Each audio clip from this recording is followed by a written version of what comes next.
All right, and we are live for episode number 35 with Brian Gray from Leaf Trading Cards. Guys, this is awesome. Episode 35, I had Brian on last time with me. It was May the 9th, and that was episode number 9. That is pretty much exactly 3 months ago. So at this rate, it looks like we'll hopefully get to have him on a quarterly basis, get his, state of the hobby update and see what he's up to, because he's up to lots, and he's up to lots a lot of the time. So before we bring on Brian, as usual, I want to thank last Saturday, Name Cardinal of Indigenous Rookie Card joined me. And I happened to he was on the second half of the show. The first half of the show was a lot of me just jabbering on and interacting with the viewers. But I also did take some time and show my whole basketball personal collection. If you're interested in seeing any of that, you can see that on episode 33, which again, it lives on the YouTube channel, Sports Cards Live. Also want to mention on Wednesday, Jeremy Murray, the VP of Beckett Grading Services, joined me, and we had an excellent, just around a 2-hour conversation. I don't think we missed anything that people are interested in knowing about what's going on at Beckett Grading Services. And we discussed some of the more challenging issues as well. So be sure to check that out. Both those videos do live on the YouTube channel. If you haven't subscribed yet, I'd love it if you would. We're closing in on 900 subscribers right now. Coming up on Wednesday, my guest will be the buyer of the BGS 10 Sidney Crosby The Cup RPA for $125,200. He'll be joining me with some other amazing cards that this individual and private collector does own, August 15th. Also from Leaf Trading Cards, Greg Cohn will be joining me. We'll be talking about the products and what Leaf is doing and Greg's history and all that exciting stuff. And then on August the 19th, my guest is going to be, and this is going to be really fun because it's going to be Ken Golden of Golden Auctions. And it's going to be 3 days before his August 22nd lots expire and the hammer comes down. So we're going to be talking about some of these exciting lots, including the Mike Trout Superfractor, which is already at $1.35 million plus buyer's premium with I believe 8 bids. So that's pretty cool. And then from there, August 22nd, Upper Deck's Tony Sirianni. And then on August 26th, Rich Klein, with more scheduled after that. So again, like I said, almost at 900 subscribers. If you haven't yet, please do subscribe. I would greatly appreciate that. Want to thank Brian Gray, who is about to come out, for bringing more viewers to Sports Cards Live. So thanks to Brian for that. And again, if you're new, thank you for joining us. This is the 35th episode of Sports Cards Live. The first one was in April, and all those episodes do live on the YouTube channel. So before Brian comes out, I want to mention that we had him on May the 9th, 3 months ago, and he made some claims on that evening, and we're gonna kind of revisit some of them and see how things have been going. So let's bring out Brian. Brian, welcome to episode 35 Sports Cards Live. It's great to have you back. How are you doing tonight? Hey, Jeremy, doing good, man. Just living the dream here, as you can imagine. I know it, man. I know. Well, when you basically get to buy sports cards for a living, I think that would be the dream for many of us. So I'm glad to hear it, man. Glad to hear it. So like I was just saying, Brian, you were on with me 3 months ago, and we had a great chat. It was a really fun one. It was early on in the lifespan of Sports Cards Live. I also want to mention, guys, sorry, I forgot to mention this a few minutes ago, but we're leading into this episode tonight after a friend of mine, Carlos, had Chris McGill from House of Jordans and Card Ladder on his show, on his channel, Because I'm Carlos. So if you happen to be coming over from there over to here, we kind of set it up like a double feature. Thanks for coming over. I didn't catch the end of his show. I'll catch it later, but I hope it all ended up really fun and informative. So thanks to those guys for leading in. And again, back to you now, Brian. So you came on before, and for the viewers who may not have seen that, I'm going to share my screen now, and I'm going to show a clip that you, just a 5 or 10 second clip of what you said on May the 9th. All right, here we go. So let's bring that up. So this again, everybody, was from May the 9th. So listen to what Brian had to say. Now, here's the shocker. This is where I'm going to blow your mind. We barely started going up. Oh, really? This move is a peanut to an elephant-sized move coming. All right. So that's what I wanted to show you, because like 3 months ago, the run up on card values had started. You know, the Last Dance documentary was probably 2 or 3 weeks in, and we'd started to experience some real significant elevation in the levels in the hobby. But Brian goes on to say that it's a peanut size compared to the elephant we're about to see. And since then, I don't want to say we've seen the whole elephant, but we've seen a lot of the elephant already, Brian. We've seen some values go up since May the 9th, 3 months later. I mean, we've seen values in the last week or two go up, even some in a shorter time span. So first of all, congratulations for calling that right. And let's jump right in from there, Brian. Like, where you've been calling for a bull market for years publicly. Where are we now, man? Where are we now within this bull market? Well, first, I like to think I've gotten much more handsome since 3 months ago. I like myself tonight a little better. But no, I did first call for the bull market a couple of years ago at the industry summit. And I got on the stage and said, we are at the beginning of a bull market, which you have never seen before, which makes the 1990 look like peanuts. 1987, 1988, that was nothing. And people looked at me like I was nuts because we haven't gone through that kind of bull market since forever, basically. And it turned out I was right. I guess a broken clock's right twice a day, and I happened to hit it right on the head. But I think the call ended up being a beautiful call. If you had bought stuff the day I said, I can't believe this is the beginning of an amazing rally, you would have crushed it. And you wouldn't have even had to been smart. You could have bought almost any rookie card of an active player and been in good shape. You almost couldn't have missed. There are probably a couple of misses, but you almost couldn't have missed. And if you had the guts to buy more risky assets, you got rewarded epic. And it's just, I still believe what I said then. We got a bag of peanuts now instead of just a peanut, but I think we're still early. And there are cards, and we'll talk about it over the course of the night. Yes, there's some stuff that's gotten really frothy and stuff I would absolutely not recommend buying. And I would even advise people to sell in some cases. But there's tons of undervalued assets. And I think I feel bad having money in the stock market. It's a mistake. I should have it all in cards, 100% cards. Yeah. That's how strong I feel. And I've got most of my net worth in cards, obviously with Leaf and the assets I hold. But I wouldn't be scared to have everything I own in cards right now. I wouldn't be scared in the slightest. Yeah, man, I'm with you on that. I remember the last time you were on May the 9th, you said that, if you have to really suck as a player right now for your cards not to be worth more now than they ever have been. And do you feel that that's still the case, or are we seeing a bit of a separation where the investors and the collectors are becoming, are they, in your opinion, becoming a little bit more savvy and putting their money into performers more so than maybe prospects or, second, third liners or bench players, that kind of thing? Well, you see it the biggest in basketball. The moves are so humongous that you see people buying guys like Lonnie Walker, who averages like 6 minutes a game. But he looks spectacular in those 6 minutes, but he doesn't play. And his Prism PSA 10 rookie silver is $200, $250. That card would have been $35 in a normal market. But people are so anxious to chase because of what happened with Michael Porter Jr. His cards went from, I bought 20 of them between $350 and $450 over the last 3 weeks, and one just close tonight at $2,400.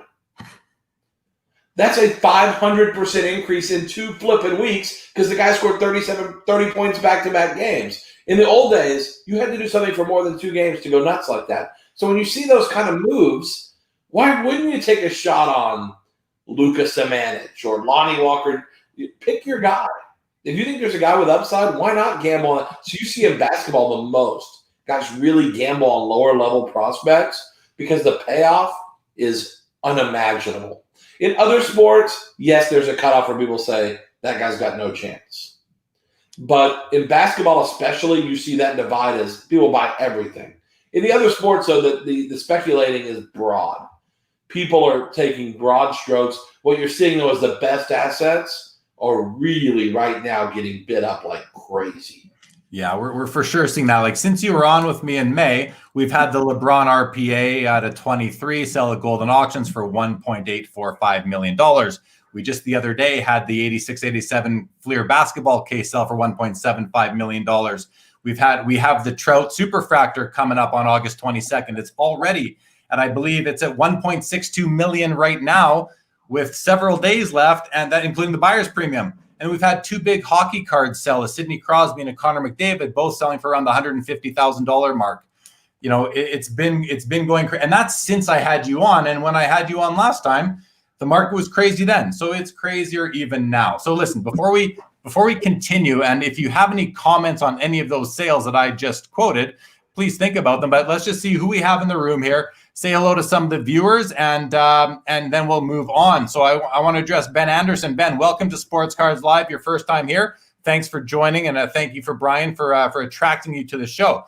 Mike, yes, the state of the market, it is madness, and this we'll have a fun show tonight with Brian for sure. Ziggy, good evening. Ben says prices are good for sellers. Buying is tough right now. I think Brian will somewhat agree with that. Yes. Joe, welcome to the show. Mike says you're watching Philly Tampa. Great. Legion, loyal viewer, thank you for joining. Tim is excited to hear about Leaf Hockey Part 2. We may not get into Leaf products tonight. We have Greg Cohn, one of Brian's product development manager, I believe, will be on next week, and we'll be talking more about Leaf products then. Adam, welcome to the show. Adam, Michael Lewis, good evening. Thank you for joining. Terry, good evening. Joe, Fire BB Collection. Jeremy, I don't know what you're saying, but welcome, Joe. Al, good evening. Brian, good evening. Amish Dave Archer, good evening. Wow, we got a lot of people in the room tonight, guys. Welcome everyone to the show. Jason, how are you doing tonight? Welcome back as always.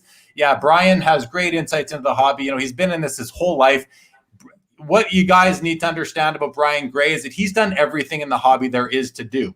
He's manufactured cards. He's set up at a card show. He's owned a card shop. He's been a collector, an investor, a dealer. He's done it all. So really having him on this show to provide a market update is really, I don't know if there's anybody better. Brian, who else could I bring on to do what you're doing here? Well, no one, of course. There's a handful. There are a lot of people who are really good specialists in their parts of the industry. But that's why I think Leaf has such a unique advantage. And this is not a Leaf commercial, but you know, the fact that we've been at every step of the food chain, and we left out of that distributor. We were a distributor for years, and so we've done all that. And I think having the perspective of everyone in the food chain helps us to best understand what the needs are of everybody in the food chain. And I make jokes about it. I don't mean it in a mean way, but I'm the only owner of a card company that actually collects cards. Yeah, like of a manufacturer. That to me is the craziest thing I've ever heard in my life. It's like saying the guy at McDonald's doesn't eat. The CEO of McDonald's doesn't eat. I mean, right. You have to be a card collector to really understand the industry, or surround yourself with great people, which is what Panini's done and Topps has done and Upper Deck's done somewhat. You know, they've surrounded themselves with good people, and so there's no knock on that. But as the visionary of Leaf, having done all this, that collective experience does have value, and I hope the customers see the results of that in what we put out at the end of the day. Awesome, man.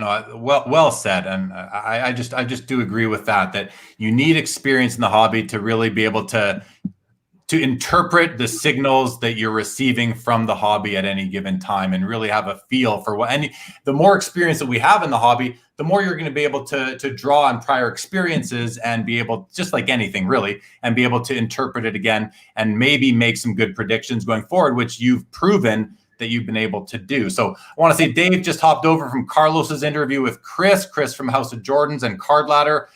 Well done. Great. Anyone wants to go watch that? The channel is called Because I'm Carlos, and he did an in-depth interview with one of the co-creators of Card Ladder, which is one of the new data analytical tools. Ben says, should I sit on my Upper Deck Legends Kobe Bryant autograph and scoreboard Kobe Bryant autograph out of 325? Well, Brian, respond to Ben. What do you think? A couple of Kobe autographs. Are Kobe autographs buys, holds, or sells right now? I think they're buys. I think Kobe's too cheap. His autographs are too cheap. You think about it, they were too cheap when he was alive, and they're still too cheap now. I can't believe you can buy a Kobe autograph for $600-700, which is the low end. I can't believe you can. And I think it's a steal. And honestly, if I didn't have so many different cards I want to own right now, I would be buying first and second year flawless Kobe's. Because I think even at four figures, $1,200, $1,500, $1,600, doesn't matter. That's going to be like owning those early exquisite Jordans. And there will be a day where those early flawless Kobe's are 5,000, 6,000, 8,000. You just have to have vision. And if you can't see that now with the way Giannis and all these other guys have gone up, it's not hard to imagine these numbers anymore. No. When Vegas Dave bought the Trout Superfractor for 500,000, who would have thought it'd be 1.6 million only 4 years later? We made fun of that guy. But despite who he is, the vision was right. You can pay high for the best and sell higher. It's real. And so I think when you get to Kobe, I think he's too cheap. If I was Jim Cramer, I'd be hitting the buy signal right now because I think he's a buy right now. No doubt about it. Too cheap. Yeah. No, fair. Still people enjoying LeBron, and he's not with us anymore. Right. No, yeah, like it's like real estate. They're not making any more. So the supply is finite, the demand is incredible, and values go up when that seems to happen. Simon, I want to say good evening. Sports Card Cache, good evening. Dustin, the personal finance, that another one of my favorite YouTube channels. Welcome to the show. Yeah, Ben says you had to play well 5 straight years prior to this, whereas now you could have one good game and your values go up. That certainly seems to be the case right now. Dave says, I've done well with the speculation in Siak. Pascal Siakam specifically bought an optic teal prism out of 25, $8 back in 2017. Yeah. Anything you were buying a year ago or more, you've done well on. I mean, I've told the story dozens of times. What I bought at the National last year, whether it was Kawhi Leonard, Pascal Siakam, my Luka prism base, not silver, just the base, PSA 10 for like $60. Now they're $1,200. It's awesome. Irving Minera in the house. Irving, good evening, says Ola Brian.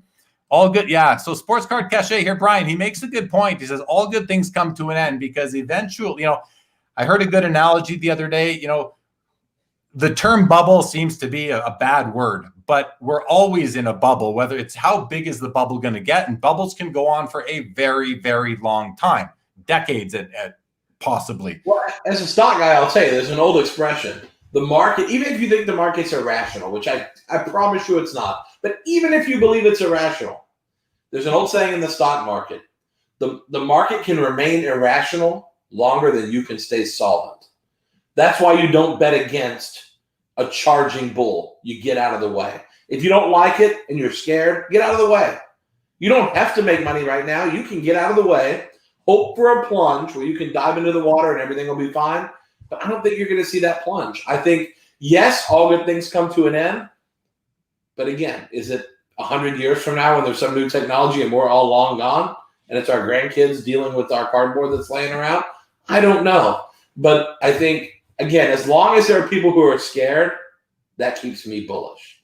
When the most scaredy cat guy suddenly is a believer, that's when I start to get nervous, when there's no one left to be scared. Yeah. No, fair comment, man. And going back to Siakam a second ago, by the way, I think he has a chance of being the next guy to step into a Giannis type, holy crap type player. He could really be a good one. I haven't spec too hard on him because I missed the boat and I'm kind of pissed about it, so I've just stayed away from it. But I think that's one where I think that's a guy I believe in. Well, there's lots of other guys I don't. That's one I actually believe in, which your commenter mentioned earlier. Yeah. No, I like to hear that as a Canadian. That makes me a Raptors fan, and he's obviously a Raptor, so that's good to hear. One of the things you were just saying is that it's hard not to think to ourselves. Everybody watching, guys, if you're out there, you're thinking to yourself. We're all thinking to ourselves, man. If I could only turn back the clock 1 month, 6 months, a year, we could all be 10 millionaires, right? All we had to do is go buy. When you could have bought a Luka Prism PSA 10 base card 1 year ago for under $100, and now they're, say, $1,200, it makes it harder to buy it for $1,200 today. But I think what Brian was just saying is that you're saying you think there's still room to make money on certain cards, and I'm just using that as an example, knowing that you want to talk about it a little bit later. Maybe we'll get into it right now, but there's still money to be made, in your opinion, on some cards that have experienced great growth in the last, whether it's half a week to a year. What comment on that, Brian? I think you have to look at time in this big long continuum and say today is 2 months ago, 2 months from now.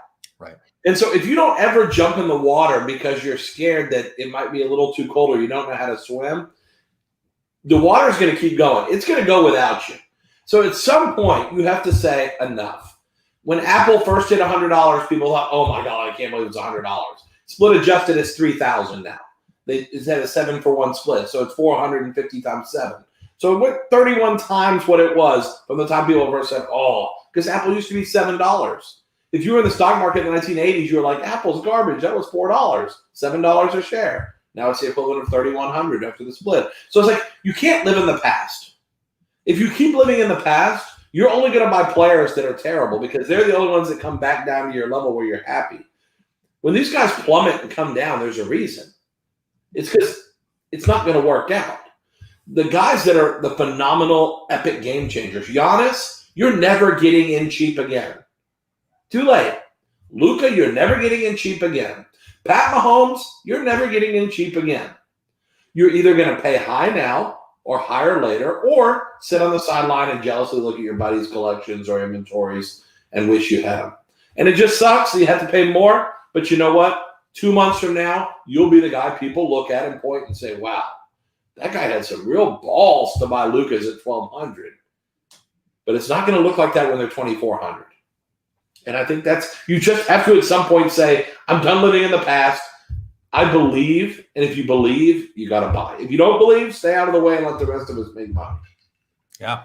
No, fair enough, man. I mean, I missed the boat. I don't have a Giannis Prism rookie, and certainly don't have a Prism Silver rookie. Missed the boat, and I've wondered, should I be buying one now for whatever they are, $6,000, $7,000, $8,000, or have I missed the boat and I can just look jealously at other people that have them, or is there room for that card to still double in value based on where we are right now within the event, the bubble, or within this bull market? What are your thoughts on that card in particular? I mean, on Giannis, I'll be honest with you. I mean, again, I look at silvers. Let's say a silver PSA 10 is $25,000 now, which one hasn't sold on eBay in months and months and months and months. There were 17,000 back in April when they actually sold. I don't think one has sold on eBay since then.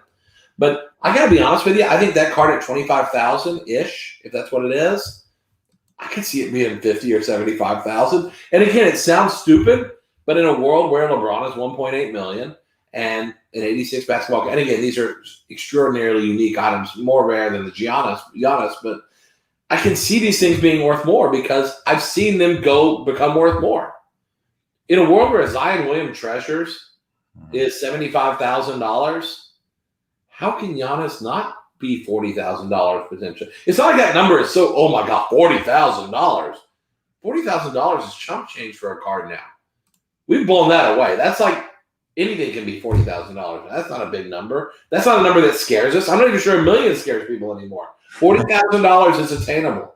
So I would say if you've dreamed of owning that card, Jeremy, or whether it's that or a base PSA 10 for $6,000, that can be 10. Why not? Okay. Why not? Yeah. Maybe it'll drop to 3. Maybe Giannis will do something terrible and fall off the map. He's not that kind of kid. He'll be okay. But the point is, I can see it. I've seen it. I've watched it for months and months and months. In a world where Michael Porter Jr. is $2,400 for a PSA 10 silver, how can you tell me Giannis can't be $10,000 for a Prism PSA 10? Right. Come on. That's a no-brainer. It can happen easily. It can happen easily. And I guess I think I suffer from a bit of the recency bias in that I could have bought, there was a guy at a show I was at not too long ago. We had 10 Giannis Prism PSA 10s for probably $300 each. I could have bought them all. And I didn't buy a single one of them. And then I went back to maybe buy one. Someone else snagged all 5 or however many he had of them, 5 or 10 of them. So they were gone. And too bad for me. Listen, I look at the deals I didn't buy, and I feel the same way. And everyone viewing has gone. We all have these same stories. Hindsight being 2020 isn't a new story. It's been around for a long time. Okay, we have an unknown Facebook user wants to say what's up. Goes on to say to Brian, keep the glasses, bro. I guess you're looking good, Brian. Joe Sakic 19XX, I believe that's Alex. Hello. Ernie, good evening. Some hellos. Simon wants to know which cards does Brian think are not a good longer-term investment and should be selling at the moment. Brian, put that on the back burner. We'll come back to it. Sure. Unknown user says, hey, guys, glad to tune into the show. It's interesting how in basketball the highlights can drastically change the tide. Isn't it true? That's bull syndrome right there. A video comes out and suddenly a guy goes from 10 to 500. It's amazing. For sure, for sure. Michelangelo. Oh, I think the unknown user might have been Joel. Michelangelo, good evening. And Joel, if you're watching, good evening. Ziggy, great night of hobby content. Thank you. Ben was offered $2,600 on scoreboard. Okay, no, let's keep going here, guys. Sell scoreboard Kobe for $2,600. Yeah, there's a lot of fake scoreboard Kobe's of different cards out there. I don't consider that a good. That's not a Kobe I would keep. I'd be a seller of that card. But just to pipe that in there, that would be what I would sell. I'd rather see you take that $2,600, buy a couple of flawless Kobe's. You'll feel much better in a couple of years. Trust me. great advice. Michelangelo says, what do you think of that 86 sealed Fleer 86-87 basketball case that just sold for $1.75 million? Let's talk about that. Have you ever been to the Louvre in Paris? They have like the Mona Lisa on the wall with the spotlights. If I owned that case, I would have a room in my house with a glass case and just light shining its magnificence on that case. In my life, I've seen two. That's the second case I've seen. I was at Hit and Run in Las Vegas in 1993 maybe, and they had a sealed case. And I remember seeing that case and thinking, man. I mean, I'd seen them when they came out, but I've never seen a case in the modern era since 1993. I think that case is a steal at $1.8 million or whatever it was. A steal. A steal. $44 million, 1 year. Someone's going to make almost $1 million on that case. And I was advising a Major League Baseball player who was bidding on that case, and they didn't get it obviously, but I think that's a great case. I hate seeing it sell so cheap. I think it really could be a $2.5-3 million asset very easily.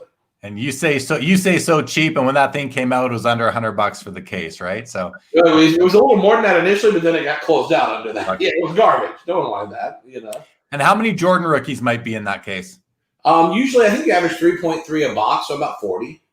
But I mean, again, it's like it's a lot of money, Yeah. And the problem with that is, you open one pack, you can find out that whole case is off center, and you could be decimated. I mean, you can be decimated. But the idea here, I think, is, if boxes are, and what I was hearing is, what are boxes now? Boxes are 100. What are boxes? 100,000, 80,000. So to me, the premium on this case was not enough, because we hear where people say, "I have boxes from a case," or Baseball Card Exchange certifies that box. This is truly a public case that theoretically can be opened on a YouTube channel to have the boxes sealed on camera to create the ultimate break. You have so many breakdown potentials for it. I love it as an investment.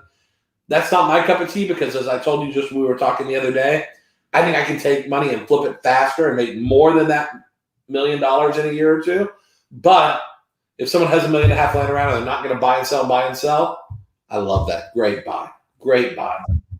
There you go, Michelangelo. That is what Brian thinks of that case. He thinks it's a great buy, a great investment, and would have bought it if he didn't have his money tied up into other things. So that's love it. In a heartbeat. And you'd have more than the Trout and more than the LeBron. That's the best of the three by far. Not even close. Even though I think the LeBron is like the Honus Wagner of our generation, I do believe that case is the greatest single card collectible that will be sold. Wow. And you would shine lights on it in your house to I would have it featured in glass with the ropes around it in my house to make it like you're coming to see the Mona Lisa when you came to my house. Awesome. Okay, let's move on here quickly. What about buying vintage? Is it going to increase like the rest of the market? Why don't you give us your opinion there, Brian, on the vintage market or the vintage segment of the hobby versus the modern? I mean, I think first off, rookie cards, no brainer. The only knock on vintage really is that as time rolls on, more and more of the people who are buying with big dollars don't know who these guys are. Now, you still know who Mays, Mantle, and Mantle stuff's really done well. Even in low grades like fives, perfectly fine. The market's gone up a ton. Look at 1969 Mantles. A 5 is like $350, so it should be $100. So the market has really gone up on those, but who notices when you have Michael Porter Jr. going from $400 to $2,400 in a week?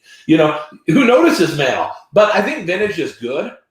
I think you have to buy graded. You cannot buy raw. That's a dangerous game. Mm-hmm. And I think even then, I would stay away from like star cards generally, like a high grade 1954 Bowman Warren Spawn. Like, I don't see value there. But I think Mantles, Mays, Aaron's, Koufax's, and then the key rookies. I think the rookies are solid. But again, it's the reason that's lagged is because the volatility, it's not near as high as the new stuff. And it feels like the investors want that volatility. It's kind of like the stock market. They want to buy Tesla because the value is up and down and crazy. But meanwhile, Berkshire Hathaway is slowly starting coming back. So you can take the slow and steady route, which can win the race like the tortoise did, or you can be like the hare, which is much more exciting. And you may win, but you may fall short of the finish line. Right. But I think the volatility is what people seem to want. So if you're going to sit there and look at the value of your card every day, unless you like watching paint dry, you got to buy this newer stuff because it's so much more volatile. But the vintage stuff, if you don't mind watching paint dry, once the paint's dry, I think you'll be happy with the result. And if you're looking to diversify, instead of diversifying between sports, you can diversify, have some of the vintage stuff because the vintage is the blue chip. And then you can buy the modern to balance yourself out, have more fun, and experience that volatility that the action investors do crave. So Mandel's not going to slump. Jabbar's not going to slump. Bill Russell's not going to slump. Bradshaw, Staubach, Montana, none of those guys are going to slump. You're going to be just fine there. And over time, even though they've had some little bumps in the road, they've proven to be solid, steady. If you're looking for that 8 or 10% return a year over 10 years, I think you can get it with vintage. I think you can, for sure. Okay, man. Irving says he's busting some Leaf wrestling at the moment. He wants more. So if you can supply him some more, Brian, that'd be we hope. We had orders for 500 cases. We only made 200. So there's no more to give. Good luck. Hopefully you do like it, Irving, just like I like your mustache. Hopefully you like my wrestling. If you like it as much as I like the stash, we're in good shape. All right, awesome. AO Rhino wants to say what up. What up, AO? Good to see you. Thanks for joining. Ben Anderson says, I'm trying to buy especially older Hall of Fame players. Hey, I don't think you can go wrong with Hall of Fame players, especially if you're focusing on rookie cards. Goes on to say, bought a Hank Aaron autograph. Okay, great. Absolute Authentics wants to say, Brian, great products. Appreciate that. Okay. What else do we have here? Michael Anderson says, Phil Hughes buys and rips cards. I never knew that. Phil Hughes is an old baseball pitcher in the major leagues. I think I just skipped a bunch of comments because they are pouring in like I don't think I've ever seen before. Brian, that's the power of Brian Gray on social media.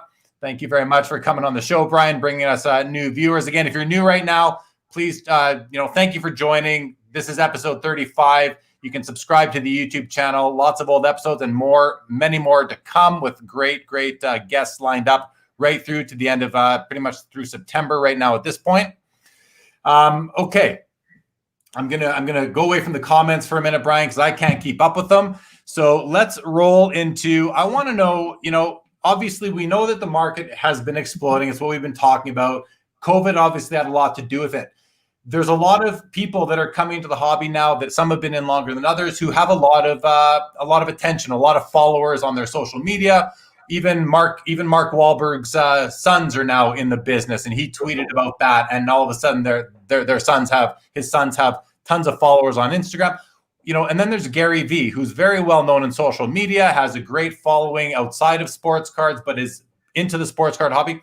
How do you think guys like that are fueling this growth that we're experiencing right now? And even on Marky Mark, but on his sons, what sort of impact do you think it is that we have his young boys in the hobby and their influence on other young kids, let's say early teenagers who might be discovering the hobby for the first time because of them? Is that going to help provide longevity for all of us? Well, first, I'll take the last part first. Yes, of course. I think the more we can captivate the imagination of young people, and we do that through cards that are pretty cool. I mean, technology is phenomenal. And I think just the excitement of the players, and I think you see it in basketball the most because that's where the most exciting players seem to be right now. I think we're getting a surprising amount of young people in. Obviously, 90% of products are priced to keep them out of it. But it's amazing the discretionary income these kids have. I go to shows and I see 15-year-old kids walking around with $5,000. I'm like, where'd you get that $5,000? It took every penny I'd saved up to start this business when I was 17 years old. I went to Sam's and bought 4 cases of 87 Donruss, and it cost every penny I had in my bank account. I had $1,000 saved up. That was my total starting capital in 1987. So, this is unbelievable to me. So I think that's great. I love seeing that, love it. As far as the guys who are promoting and saying how they love the sports card business and they're kind of new to the hobby, maybe they're not new to the hobby, but they're new to the public side of the hobby.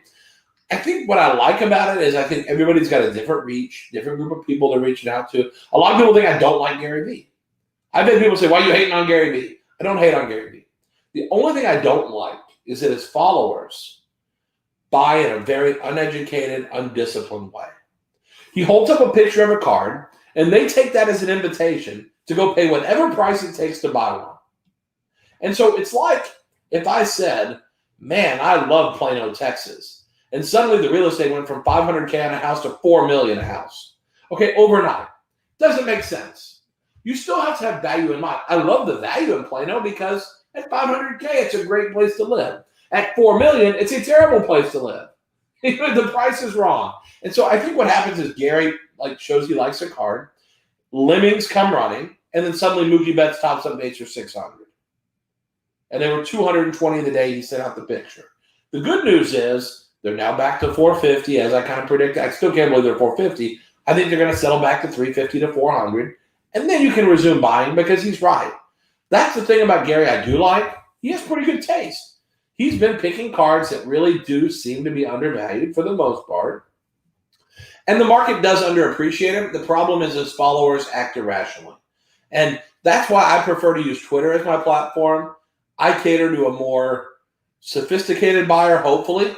I cater to someone who's been in the hobby and who knows that my qualifications are not Twitter followers and hype.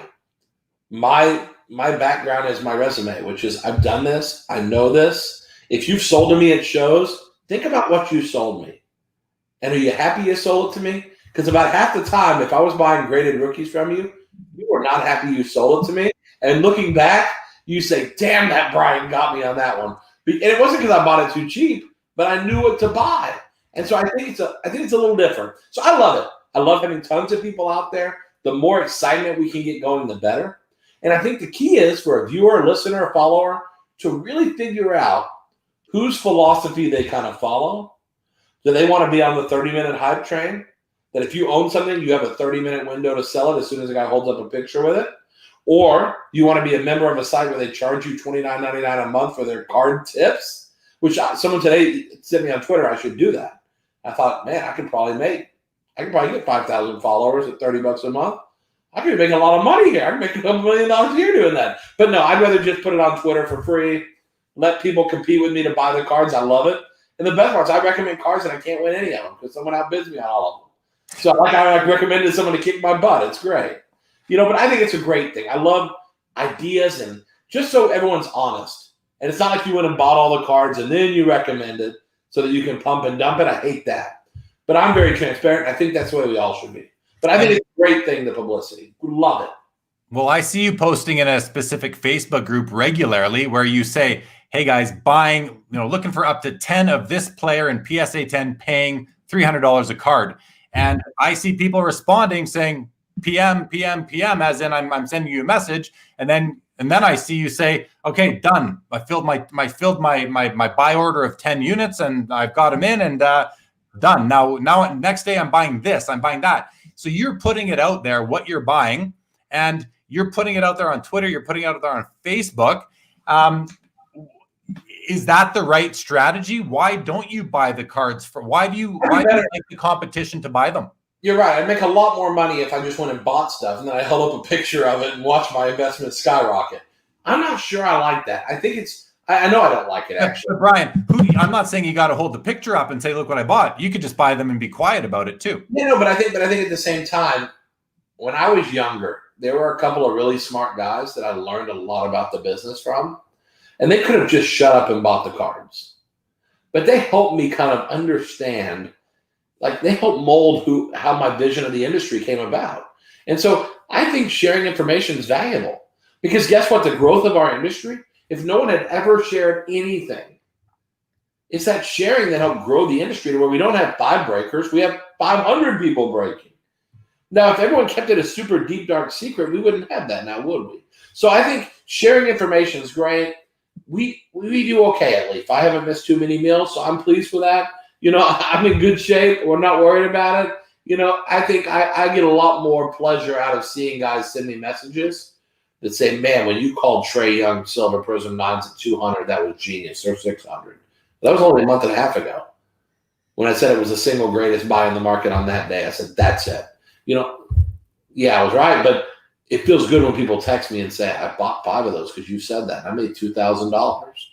Yeah. Super, dude. That's why we're here, you know? And every so often, Ohtani, I've been buying Topps Update Ohtanis.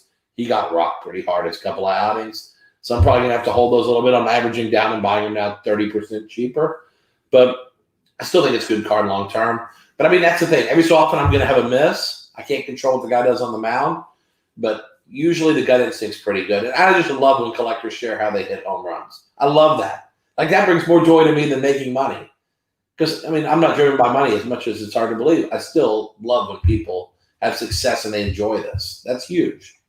Yeah, I think it's really cool that you say you love the sharing of information. Where would the hobby be without it? And that, I think, right back to when Dr. James Beckett started publishing his price guide. He was sharing information so that people would be able to have an idea of what values were, and that could have been what kicked off that whole information sharing, initiative that you speak of right now. I'm going to just bring up a couple more comments right now. Super 25 says, I love that Brian is a hobby junkie, just like the rest of us, right? I am. He is. He's a hobby junkie. I'm a hobby sicko. I love it. No doubt about it. Ben says, first time listening to you, Brian. I love your enthusiasm for the hobby. Dickie V would say, it's awesome, baby. Awesome, baby. Ziggy says the energy is incredible. Does next year have the same potential? Why don't you take that one? Yeah, I think, and again, it's going to be different because like basketball is going to be a different crop. It's not going to be Zion, Ja, RJ. It's going to be a crop that's, next level down. But I think the level of basketball this year is a little bit cuckoo. It's just insane. So I think it'll actually be healthy to take a little step back and let people actually buy products at a level where they can actually enjoy the products without having to feel like they have to mortgage their house. But I think outside of basketball, football is going to be phenomenal. Trevor Lawrence is going to be the most highly touted rookie to come out in the draft since we've been making draft products. He's going to be phenomenal. Baseball, it seems like the number of young baseball players is mind-blowing how good they are. And it's like every day there's another. Tatis has just become a man in the league. Yeah. Joe Adele, when he starts playing, will become a man in the league. Louis Robert has become a man in the league. Every sport is so exciting. I'm a little less excited about hockey and elements of it because it just doesn't feel like we need that generational rookie. We need another one of those rookies that captivates everyone's imagination. We do need one of those after a couple of years of, not bad. We need a big one. But I think overall the rookies are setting up pretty nicely. And I just think there's so much upside in the stuff that's out there. Even if we ever have another weak rookie year, people are going to buy the stuff that's been out for a year or two. I'm not scared at all. I mean, I think this stuff has so much upside. I think what we're going to do is in a year from now, we're going to want to hang ourselves because the prices are going to be so high. We're going to look at Jason Tatum prisms at 700, which look insanely high right now. And when they're $22.50, what are we going to do? Yeah. Are we going to look back and just be like, gulp? I didn't buy them at 700 because I remember when they were 200. Well, guess what? They're $22.50 now. Don't you all feel that way about Kawhi Leonard and Anthony Davis prisms? How is Kawhi Leonard prism that freaking expensive? It's unbelievable. It's unbelievable. But guess what? It was unbelievable when it was 500. And it was unbelievable when it was 200. It was unbelievable when it was 75. And now it's thousands. So I think I see so much excitement and upside. I have no fear. My only fear is COVID wipes out half the world. We got a problem. That's a problem. The U.S. economy completely craters. That's a problem. But if you don't believe that our entire banking system is going to fall apart or that half the people are going to die from COVID, if you don't believe those two things, I think you're in great shape in the card business. I see nothing but roses for another year or two minimum. And I think we're still at the beginning of the bull market. Okay, let's keep going. This might be Joel. He wants to know, are those new glasses you are wearing? You look pretty smart in those bad boys. Is that a tactic? I'm trying to look smarter, there's no doubt. But I either get you look smarter or they're Drew Carey's glasses. Give them back.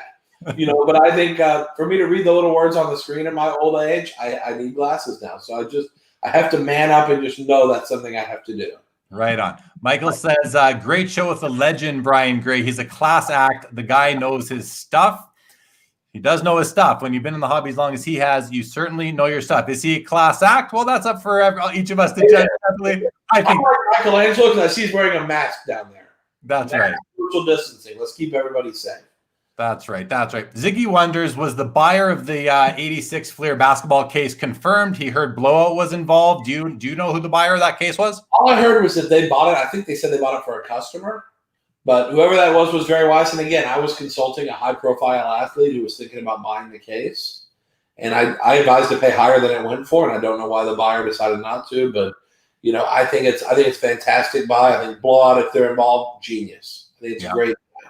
Awesome. And they're pretty gutsy, too, over there. Those guys are pretty sharp. When it comes to wax, they know their business. Yeah, they've been in it for a long time.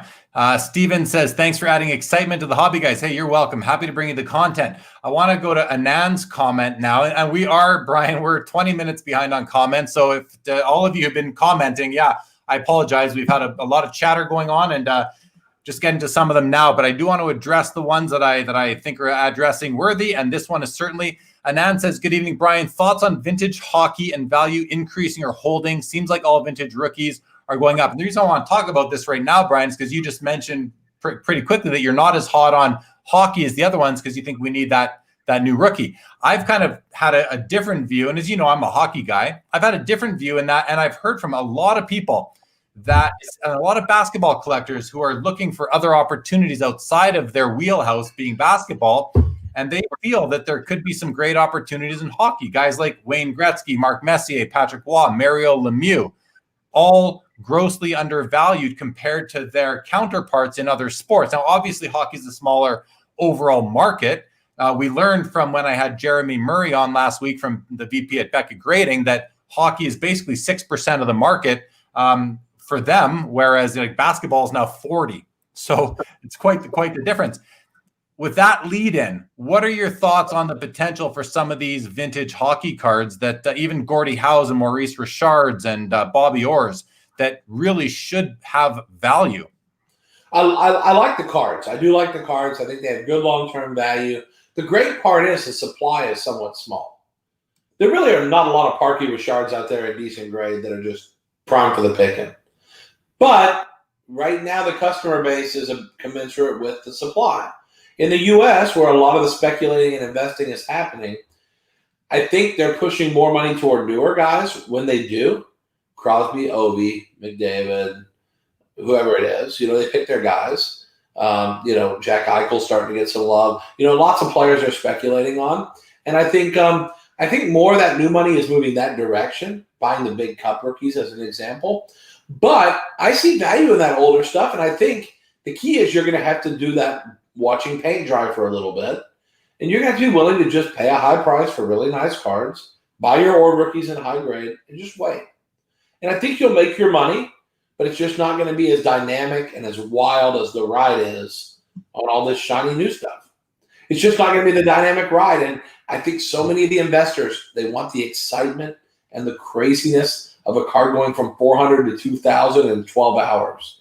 And that just doesn't happen with paper. It happens with metal, premium, prism, chrome, whatever it's called. Whatever you want to call your shiny stuff. Yeah. That's where these 500% overnight increases are happening. Or in some cases paper if you're talking about Louis Robert or whatever, or Acuna or whatever. But I think it's just a different road. I think you have to be ready to be very patient. The good news is there's not a lot of supply. Yeah. I never see a guy with a stack of 20 Orr rookies in high grade. Never see that. Well, I think one of the things though is that if in terms of investing, it gives you the opportunity to again diversify and have something that's going to be more stable. And speaking of not quick gains, like Wayne Gretzky rookie, OPG rookies in PSA 7, just from personal experience, I had 4 of them at a Vancouver show in November. I had them priced at 2,750 Canadian dollars each. I couldn't sell them. I bought one at that same show for 2,000 Canadian. I tried to sell them all to one guy for 2,250 each, $9,000. He ended up going and buying a set of 1950 something baseball cards instead. Fine. Before the virtual expo happened in June, I was repricing my cards and I bumped my prices from $2,750 to $4,000 each. They all sold. So what I was willing to sell for $2,250 in November, I ended up getting $4,000 for. Yeah. In June, almost a double. I agree. But again, the other side of the coin is Mario Lemieux 85-86 OPGs. When there were 34 in the pop, I had 18 of them. I had 18 O-Pee-Chee 10 Lemieux. Yeah. That I paid $16,000 a piece for. No, it's $14,000 a piece. And I sold them for $10,000. I lost $4,000 a card. And the guy who bought them from me sold them on eBay slowly, and they sold for between $8,000 and $10,000 a card. We all lost on that card. Now, I think those kind of cards are going to take a lot longer. Gretzky is that's a more unique situation because of the age of the card. It's got a more iconic status of 79 Topps Gretzky. Not Gretzky necessarily every card, but it's 79 Topps or 79 O-Pee-Chee. So I think certain cards, yes, they still have that element of growth to them, but it feels like Lemieux, Waugh, some of those guys just aren't getting like the oomph. There's no pump. Yeah, they go up because everything goes up, but they're not getting that wild, crazy insanity like you've seen with Montana's and like you've seen with Walter Payton's and you've seen with Dr. J's. They just haven't had that kind of jump. Gretzky, yes, but those other guys haven't felt like they've had it, which means they're probably a good buy. Well, that's just it. And Patrick Waugh's have gone up quite substantially recently. You know, Mario Lemieux has gone up in the past few months, but not to the extent of those basketball legends that you just mentioned, and not to the extent of the modern basketball players like the Kawhi Leonards and the Giannis's and the Lukas. Yeah. And that could be a buying opportunity. That would be on my radar, but it could be on someone else's for sure, and I wouldn't blame them at all. Yeah, and with that said, I was going to ask, how closely are you watching a lot of these hockey players? I do, and I've been buying some Ovies because I think he's honestly the best player of this generation. The Gretzky's got his generation. I think Ovi is the next great one. I don't believe it's Crosby or McDavid. I believe it's Ovi. I think he's the best. Now he's Russian. That's going to always hurt his cards. You know, there's all these other factors that come into play that make it a mess. But I wouldn't have a problem buying some Ovies here. I think he's a good buy. I've been buying Eichels. Not only do I like him because he was my guy, but he seems very underpriced for the quality of player he is. He's very cheap. Well, the problem is the team he plays for. But someday, you never know. He could end up. Yeah. Or that's potentially, if you draft enough players, you're going to be good someday, right? Yeah, no, for sure. Trades happen. He apparently he wants out of Buffalo, so it might not be too long until he's in a big market team. If he goes, Eichel's a guy I love. Young gun, PSA 10s at 150, 9.5s under 100. I would gobble up 50, 100 of each with no problem. I love those. All right, cool, man. There was a comment that came in about 20 minutes ago now. I want to bring it up. I'm just seeing it now because it speaks to something that you mentioned when you were on with me on show number 9 on May the 9th, when you quoted basically saying that, you know, Jordan's a great investment, but Rodman and Pippen are not good investments at the time. Do you remember saying that? I didn't. Yeah, when The Last Dance was out, the stuff's way too high. Way too high. So this guy wants to know, what are your thoughts in the market towards Scottie Pippen and Charles Barkley now that we're 3 months past when you last assessed a Scottie Pippen? Pippen's okay, and Barkley's okay. And again, I love Barkley. I've spent time with him. I mean, here's my issue. Like 86, 87 was so underappreciated for so long. Now it's very expensive. Yeah. And like PSA 10 Barclays are 4,000, 5,000. I mean, they're expensive. And it's bad. Like when they were 700, that was a good buy. 1,000, that was a good buy. But now we're at levels where I think I can do better than buying 86, 87. The big guys in PSA 10s, I think you can do better than that now.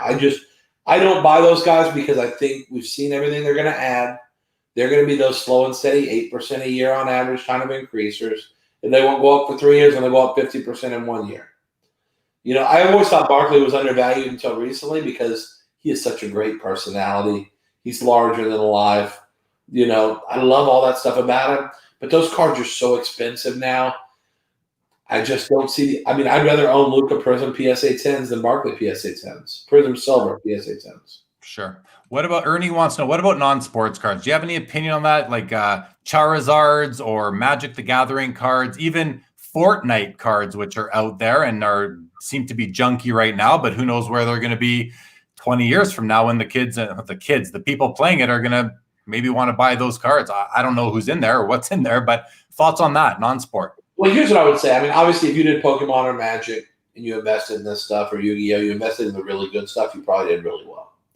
To me, if I wanted to speculate on this long term, which I do not, what I would do is I would look for a game, whether it's Fortnite or whether it's pick your whatever game it is you like that's got legit following. and I would pick out a couple of really popular cards from lesser known sets that are still popular. Like let's say Fortnite. If you believe that has upside 20 years from now, you pick out the 2 best cards in the set, and as they come on eBay, you just buy every copy for 5 years. And then eventually you can make a market in that card if you believe in it. Right. Cards. Be the only guy grading Fortnite cards. I don't know if anyone's great. I don't even know what these Fortnite cards are. I know they dance around and stuff. I've seen Carlton dance on one of these Fortnite things. But, I don't know. I mean, I think there's a way to make money with it. Again, for me, non-sports is fun. It's not – I don't think you're ever going to see that investor class that's going to go bananas. And as soon as you say that, then, Carrie Fisher dies and her autographs quadruple in value. I think that's the unfortunate part. It's like the autographs in non-sports rely on someone dying to be good. And, that sucks, James Gandolfini has to die to be a good investment in non-sports. I don't like that. I'm not going to bet on that side of it. I'd rather focus on, stuff that's performance-driven. Right. I hear you, man. I hear you. Makes sense. Okay. Cardboard Max just wants to say hello from Buffalo, New York. Welcome to the show, Cardboard Max. Slobs Baseball Collecting. Welcome to Sports Cards Live. Thanks for tuning in. If you're new to the show, guys, this is episode number 35. Please feel free to subscribe to the channel. Closing in on 900 subscribers. Hope to get to 1,000 by the end of August. Maybe not. We'll see. But thank you, everyone, for joining. And thanks, obviously, to Brian for bringing so many new people to the show tonight. Appreciate that, Brian. Sports Card Cache says the hype is modern right now. I think that is definitely for sure. We are behind in comments, but Ben, there was some great advice he gave at some point, Brian. So it's good. Thank you.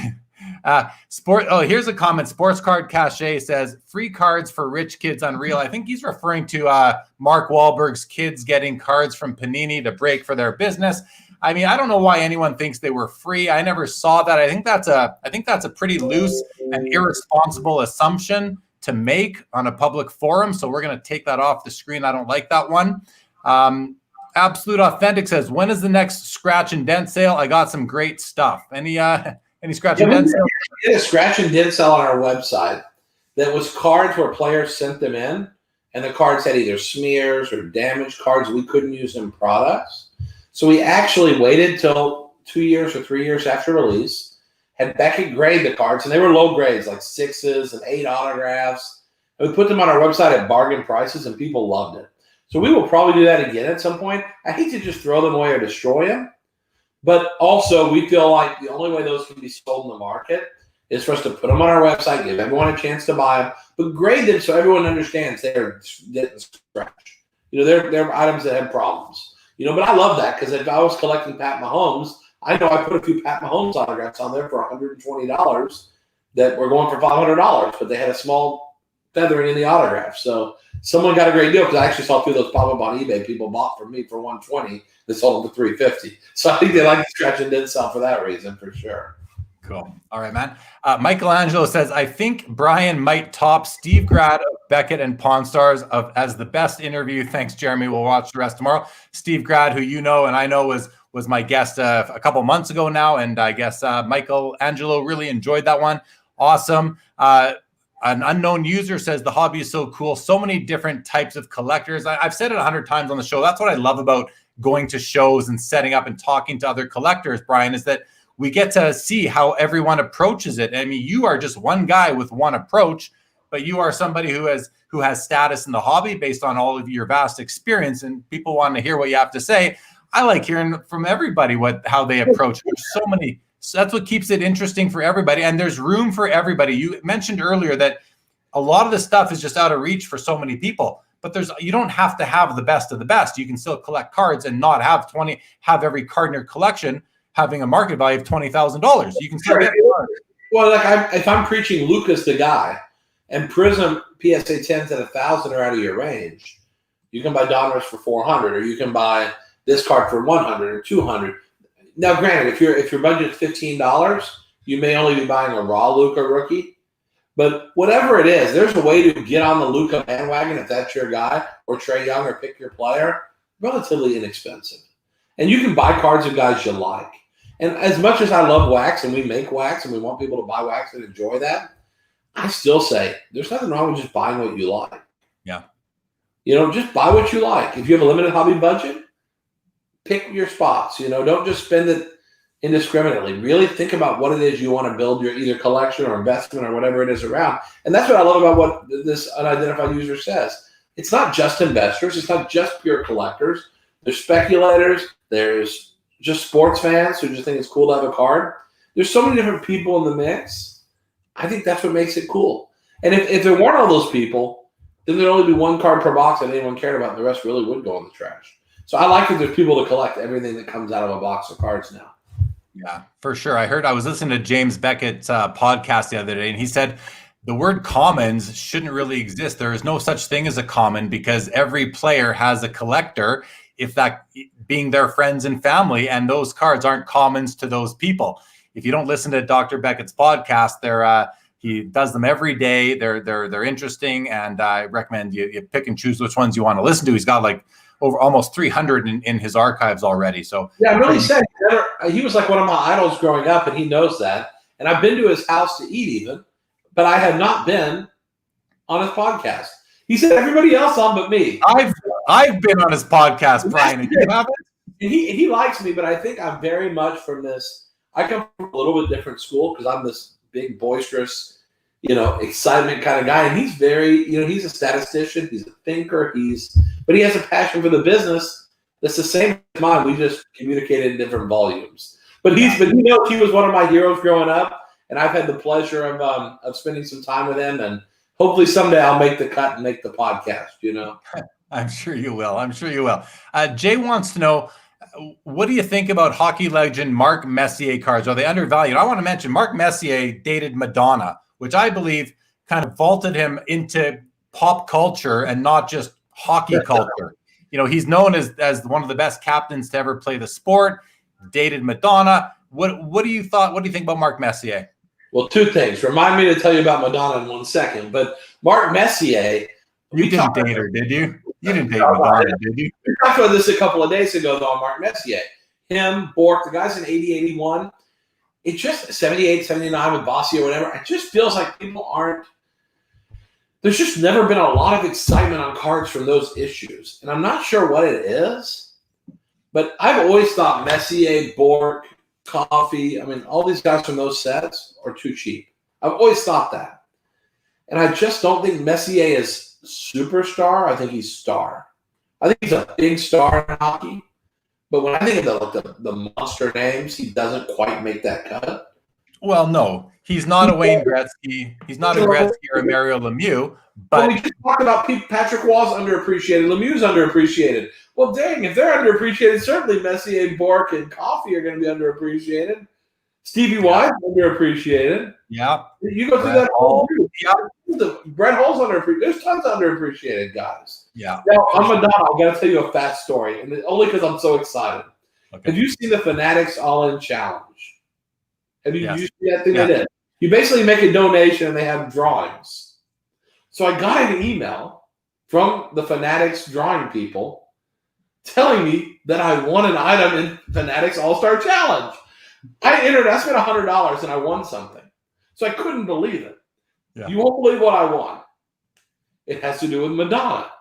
They had one for Madonna, and so I won her big fancy jacket that she wore on tour this last year.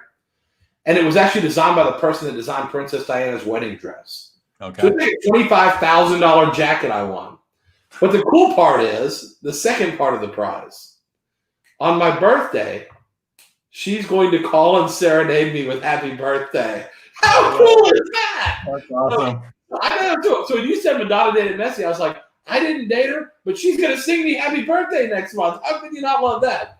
And so that's like one of the most exciting things ever. So I'll have to liaise with Mark and see if you ever sing happy birthday to him. See if we can compare notes on that. Yeah, no, I think you got me there, man. That's awesome. That's cool. That'll be fun.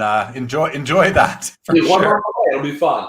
And the jacket that you bought, are you going to be? Is that going to get cut up and put into cards? You think? No, I won it. I say again, I spent $10 on the Madonna drawing, and I won all this. But the jacket's going to go on a mannequin in my office here at the house, and it's magnificent. It's like a colonial jacket and all gems and stuff. It's magnificent. It was designed by the designer, very famous designer, did Diana's wedding dress, Princess Diana. So I think the jacket is legit a $25,000 or $30,000 jacket. Kind of cool. But I That's just really cool, man. they didn't really publicize that I won, but I actually won. It was kind of cool. Very cool. Congratulations. Okay, let's keep going here.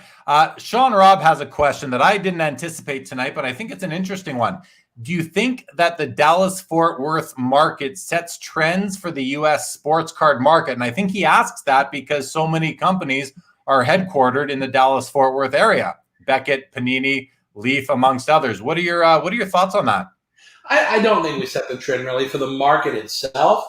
I think obviously Dallas-Fort Worth has some very influential players, more so Panini and Beckett than me.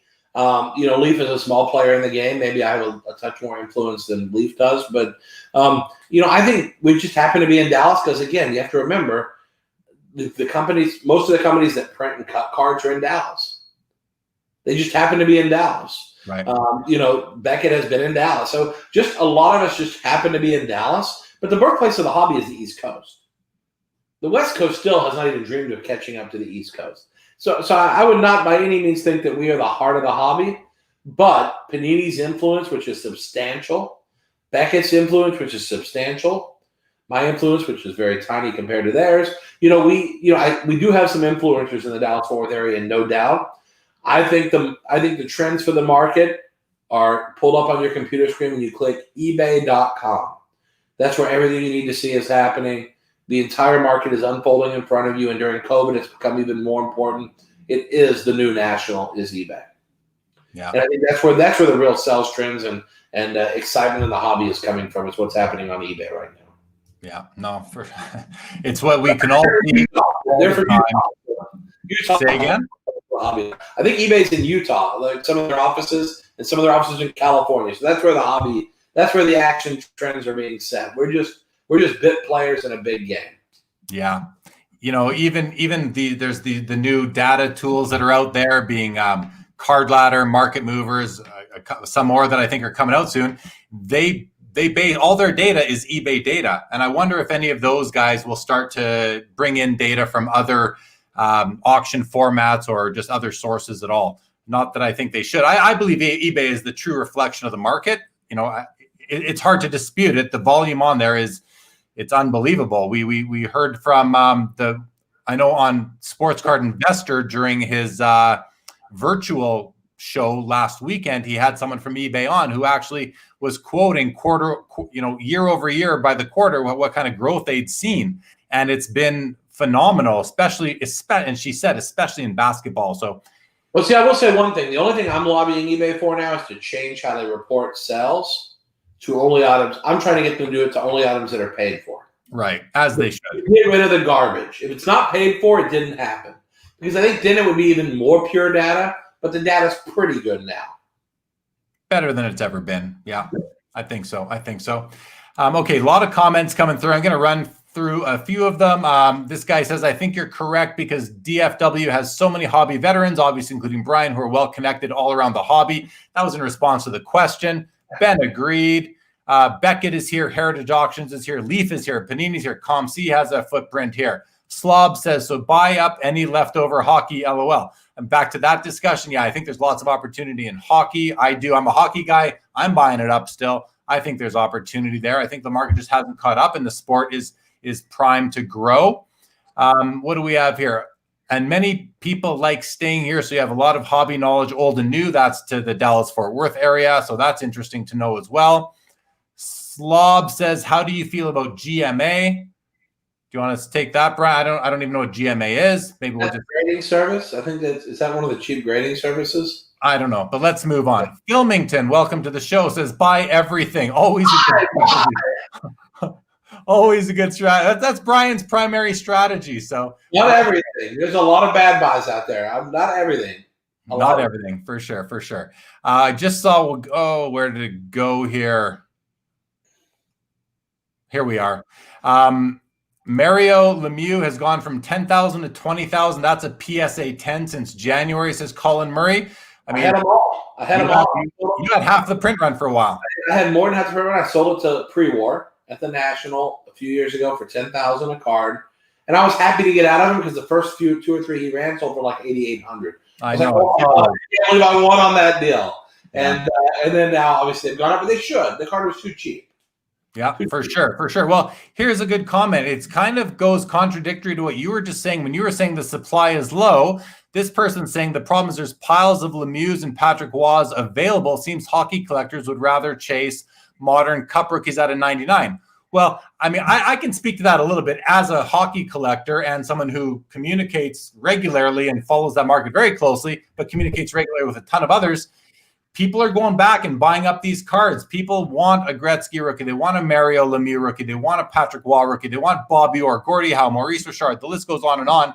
So I don't know that I think that they only want the modern cup rookies out of 99, but maybe what you're seeing on places like Instagram and Facebook is most of that. But if you're following what's going on eBay, you're going to see that the vintage stuff is being bought up and that there isn't, and like Brian said earlier, there isn't as much supply for that as there are of the counterparts in the other sports from those same eras.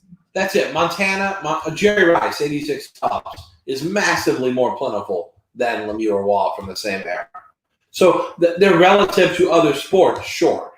Relative to Cup 99s, sure. I mean, number 99 is definitely more limited than anything else, But they're also in an era where you have 57 rookie cards of Connor McDavid. You have 57 rookie cards. That's enough. Come on. So you only have 2 rookie cards of Lemieux and Roy. So, but I still think they're good buys. It's just, there's just, like he says, the money is chasing modern, not vintage right now. If things ever turn south, I'd rather own vintage probably. No, I hear you. Let's keep going here. Doobie Collects, welcome to the show, says if hockey was more accessible and able to be played by the young African Americans and Latinos in major metropolitan areas like the one I live in, it would push the sport to another level, which is interesting because when Wayne Gretzky got traded from the Edmonton Oilers to the LA Kings in 1989, I mean, that ushered in a whole new era in hockey and maybe even made people aware in the United States that hockey existed. And now we have teams all across the southern United States where there was never thoughts of having them before. So what Doobie Collects is saying is that there's room for even more growth if more kids can play. And you have to, knowing hockey is not a cheap sport to play. The equipment is expensive. Having a hockey rink to play at, not every community has one, and renting ice time can be very expensive. So I think that's why football and basketball have the racial makeup they do. It's because basketball courts are everywhere. Yeah. Fields to play football or spaces to play football are everywhere. They're sports that have low enough barriers to entry in terms of expense. Yeah. But, I don't see hockey becoming an overhaul like that. I think hockey, yes, you'll probably see more African Americans and other racial makeup in the league. I'm sure you'll see that over time. I would not count on that as my driving force. I would count on the U.S. market continuing to strengthen and a recovery in the Canadian economy. As I told you in a pre-call we had, I think that would be a monster thing for hockey. The Canadian economy is not helping right now. We need the Canadian market is going to have to push hockey that first step toward getting really hot. The Canadians are going to have to start it, and the Americans will grab a hold of it and run with you if you guys can get it started. That I believe. Interesting comments. I'm not sure I'm 100% aligned with you there, but that's okay. I think the Canadians were passionate about hockey so much already. Now you have that passion has to translate into pumping your money into these assets, into these collectibles, and I know many are. But I think the hobby is growing right now, and maybe we'll get there. But I think we'll stay sort of at the same pace as the other sports. Hockey, I don't think we'll catch them until it comes back to the comment a few minutes ago about just it being more accessible for kids to play it. Therefore, they'll understand it better when they're watching it and take a bigger interest. Well, we've got good news. A rising tide lifts all ships. So the good news is hockey will go up by accident. Just because everything else is, and because the amount of money being made right now is blow your mind huge. People are getting rich right now. And I know you have guys on Twitter that are like these huckster, no one makes money in cards. They're negative Nellies. They don't know. They don't know how to make money in cards. They know how to make money. They just don't know anyone else is making it. Trust me, people are getting rich right now. Yeah. Rich. Not making money, getting rich. Yeah. No, I mean, if you could have bought a Kobe or LeBron PSA 10 Topps Chrome rookie 1 year ago for under $1,500. Now they're $15,000. It doesn't take a genius to figure out that we could have all gotten rich over that. $25,000. We'll all laugh about how you used to be able to buy them at $15,000. It's so funny. It's just crazy. Yep. All right. Michael Lewis says episode 35, the big Hertz number, who Brian just gave me advice on over Twitter. There we go. It's a small hobby. It's a small world when we're all connected like this. Dan says, first time seeing this thanks to Brian's Twitter feed and just subscribed. It's been very entertaining and great insight. Well, thank you, Dan, for joining Sports Cards Live. This is the 35th episode. To everyone else who's new, thank you for joining. Thanks, Brian, for bringing new viewers. Please subscribe to the YouTube channel if you haven't. I'd greatly appreciate it. Neil Ely says, Leaf does some really cool, unique stuff. Yes, they do. D says, great host and great guest. Always getting amazing tips from this channel. Card collecting is like being a kid in a candy store. Love it. Yeah, that's really why I think so much of us love cards. It's the nostalgia of being a kid. For me, it was going to the corner drugstore where I'd go to buy my, you say drugstore, but it was, the pharmacy where they had all the candy and the cards. And I used to love going there with my $2 a week allowance and buying packs of 1980, the Larry Bird Magic Johnson rookie card for 25 cents or whatever they were back then at the drugstore, literally in 1981, whenever that was. I remember it clearly. Crazy times. Crazy. If only we could go back 40 years. Hey, Brian? Yeah. How about 2 months? Yeah. Exactly. 40 years would be amazing.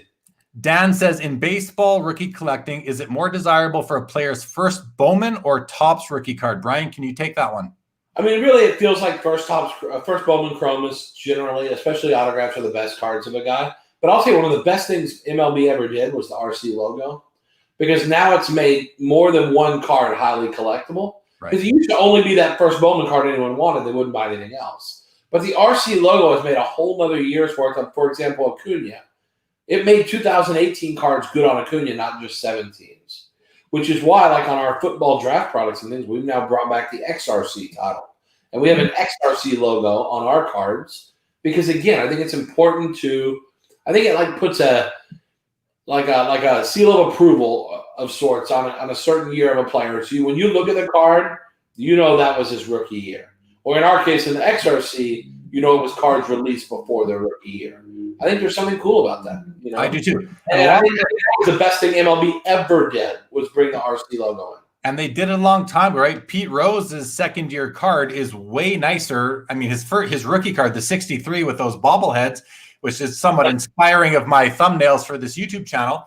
But the 63, I think it's nice, but it's a funny card to look at when you first see it. You're like, whoa, that thing's kind of silly looking. A little trophy on it, you like that. Well, the 64 with the trophy, that's just a gorgeous card overall. From everything about it's beautiful. And you see that even with Nolan Ryan's 69 Topps card being his second year is a beautiful card compared to the rookie with Jerry Kuzman. Yep. So you see it. I hear what you're saying. And there seems to be, because a lot of these modern day Prism basketball cards, rookies, are so expensive, I'm now seeing a trend towards second year cards. So second years, how about like LeBron Prism base cards from this last year are selling for hundreds and hundreds of dollars in a PSA 10. A card that should be worth $2 trades for $500 or $700 in a PSA 10. The whole thing has gone haywire. And again, I would never recommend that. If you want a LeBron recommendation, I've got one for you, but that's not my recommendation. I do not chase 15th year cards because they shine and you can get them in a PSA 10. To me, that's one fad I could see wearing off. People buy 2012 Prism base cards of Kevin Durant in a PSA 10 for $1,200 for a base card that should be $6. I mean, for real, that's not. No, yeah. Well, that 2012 Prism set is has its own sort of. It's an important set for sure. Does it scare you, Brian, that we're seeing these values for cards that you think, you just said it sells for $500 should be $2 card? Does that scare you? Does that make you does it cause you to pause and take caution for what's going on right now in the hobby? Well, I like it. I'll tell you why, because that's money that people are wasting on assets that are not the ones I'm chasing. So if you want to go waste money on those cards, I don't even want to call it a waste. But if you're looking at those cards as an investment, if you want to invest there, I'll put my money into stuff that's got real long-term value. But if you're collecting those because you like them, I have no knock with paying whatever you want. Collecting is very different than investing. So when I say I would never buy those cards, I'm talking about if you're hoping for appreciation. If you enjoy them, Panini makes some of the best looking cards. And rarely will a card company tell you, man, my competitor makes some great looking stuff. Some of the stuff they're making is really nice. Yeah. They're doing a really good job on some stuff. And so I don't blame people for wanting those assets, but to invest in them, a 12th year LeBron Prism base card in PSA 10, get out of here. I mean, I'd rather have 2 Trae Young rookies than one LeBron 15th year base card. Yeah. Pretty easy. Yeah, no. Pretty easy.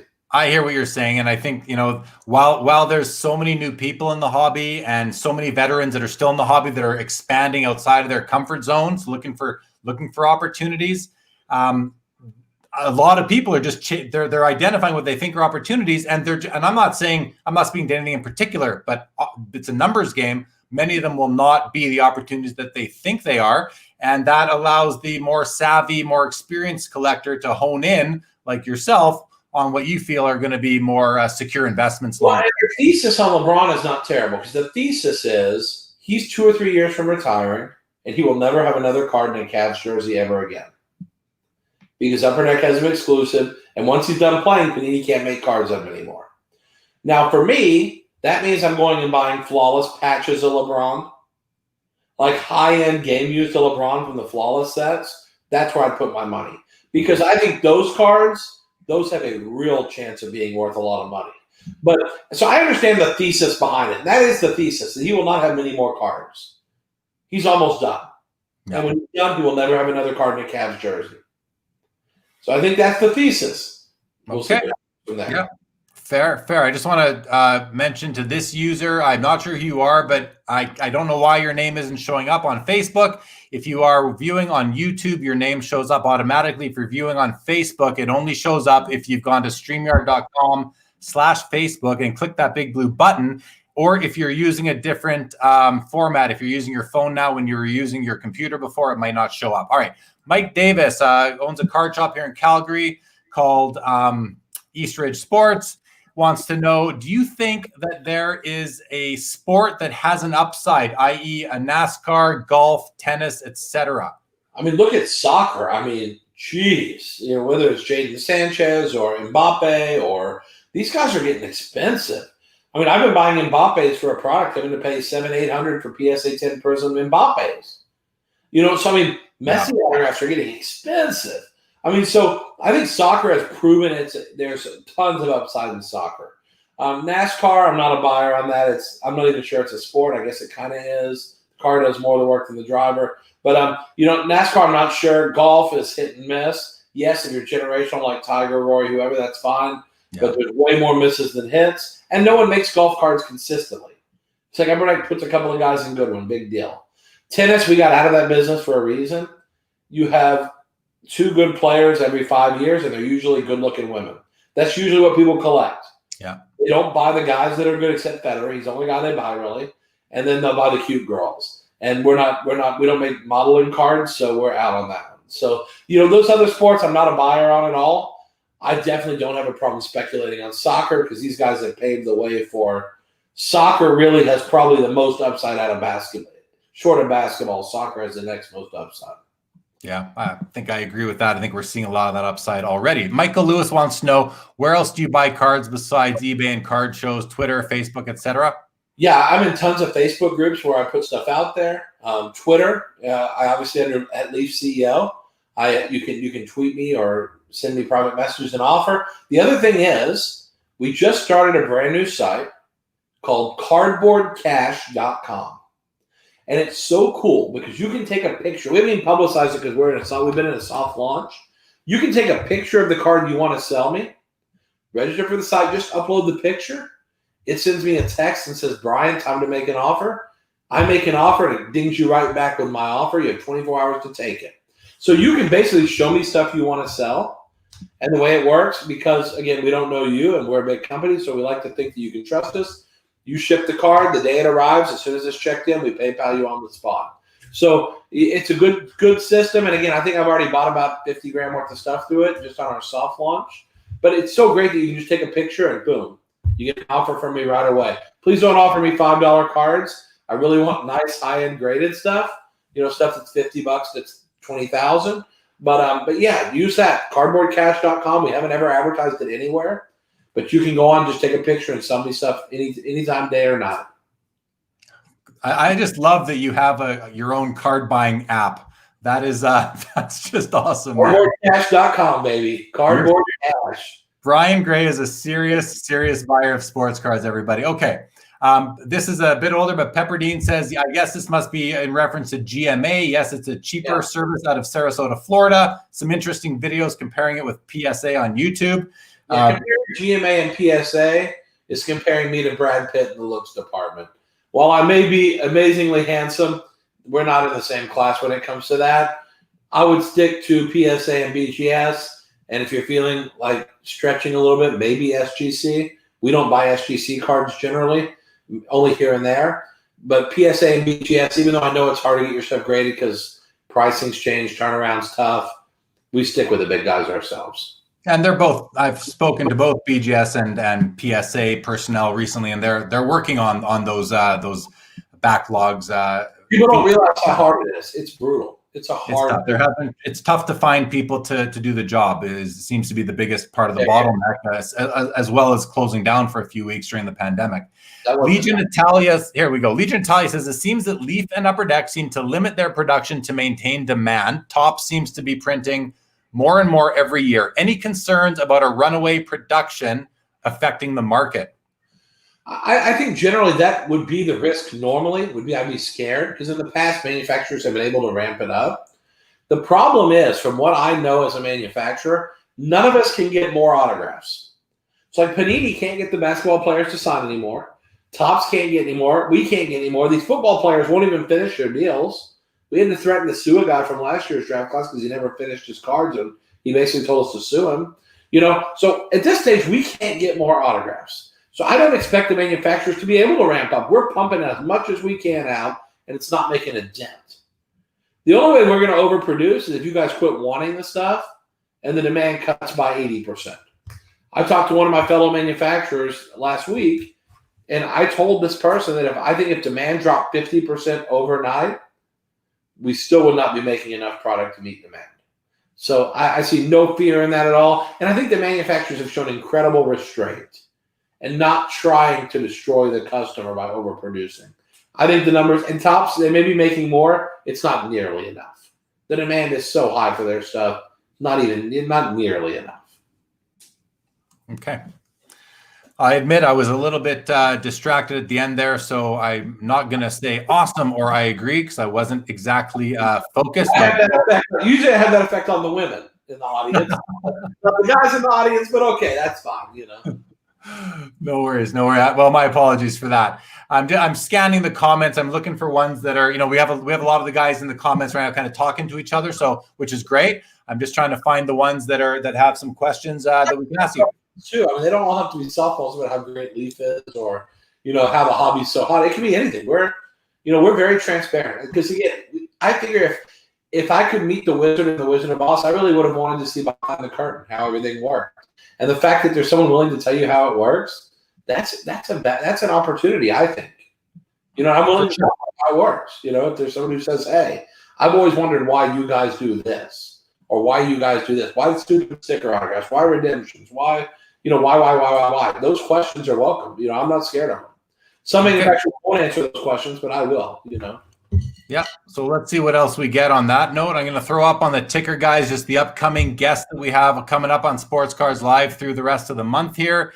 You'll see everyone who I have coming on, some really impressive guests with some great insights and information. So we'll be seeing them in the next few weeks here over the course of the month. Here's a question from Jamie Lemire. He says, hey, Brian, can you tell me about your best purchase or biggest one you've ever made? Trying to think about my best or biggest purchase. My biggest purchase was probably in the game. When we acquired in the game, that was a big purchase. That was millions of dollars and got us into the hockey business, which was great. Over the years, I've owned some big stuff. I owned the Wilt Chamberlain PSA 10 at one point when it was worth $4,000. Which clearly is worth way more now. I remember selling an exquisite LeBron for $12,000 a few years back. I look at all the cards I've sold, and it makes me sick. I sold a Trout Orange for $14,000 2.5-3 years ago. Now it's 150, 200. I mean, again, there's so many cards like that where you just look and you say, oh, yeah, what I sold. I mean, I own some cool things. I own Gene Hackman's Golden Globe from the French Connection. Cool. I own Brad Doherty's World Series of Poker bracelet. It was the first $1 million World Series of Poker bracelet. So I buy cool and unique things. But as far as big purchases, I mean, like you buy a Mantle rookie now for $30,000, it doesn't knock you over. You buy you're in the game for millions of dollars, that knocks you over a little bit. But I would say, the best purchases, honestly, they've been lately where I'm buying stuff for $400 and they're $2,400 a week later. In my life, I've never seen 500% returns all over the place like I see right now. And it's all over the place. Kyler Murray Prism PSA 10s, 200 to 600 in 6 weeks. These are phenomenal returns. And they're once in a lifetime kind of returns. I just think this once in a lifetime is going to last a couple of years. Yeah. Everything's the best purchase I've made in the last 6 months. I can't think of anything I know. It was stupid. Yeah. Everything I bought has worked out pretty much. Even my bad has worked out. Oh, same here. Same for a lot of the people watching. If you were buying cards, if you've been buying cards over the last year, you've got some winners on your hands. That's for sure. Here's a question from this one here from Mike Truman. He says, aside from Michael Jordan, will the market ever absorb the flood of cards from 87 to 92? Well, you see it somewhat already. Look at graded cards. 87 Fleer Bonds, PSA 10s. So graded examples of a lot of those cards are actually okay. 89 Donruss Griffies in PSA 10 or 350. So there's demand for those overproduced cards. They just got to be in absolutely high grade. Yeah. If you have dog-eared 89 Donruss Griffies, no, they'll never be worth more than $3. So that you can go ahead and chunk. But if they're high-grade cards and you can spend the money and take the time to grade them, I think the market has shown that even stuff that felt overproduced, not overproduced. Because honestly, a lot of this 80 stuff was overproduced also. 83 tops, there's plenty of that. Yeah. But guess what? When it's still 1,600 and a 10, these sets that are so hard. 84 tops football was not massively underproduced.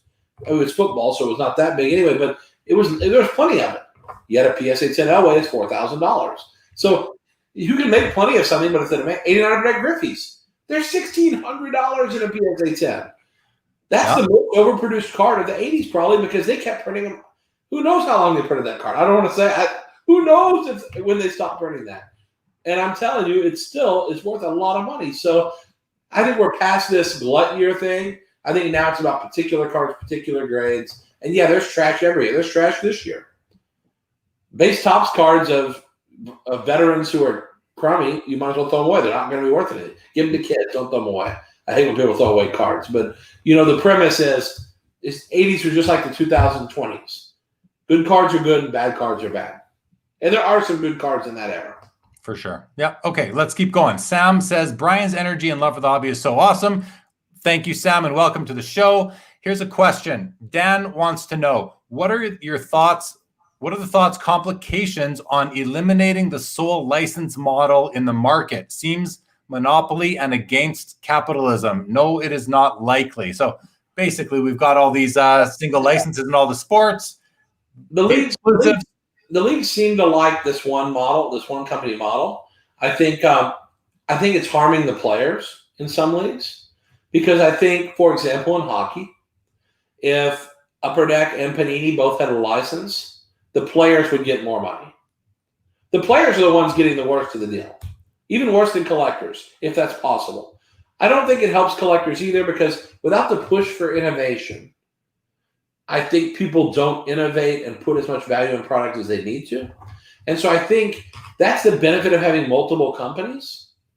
The good news is you have people like me who try to be the surrogate for a second licensee by challenging, like in hockey, Upper Deck, or in football, Panini, or in baseball, Tops, or like Panini challenges Tops with a PA license.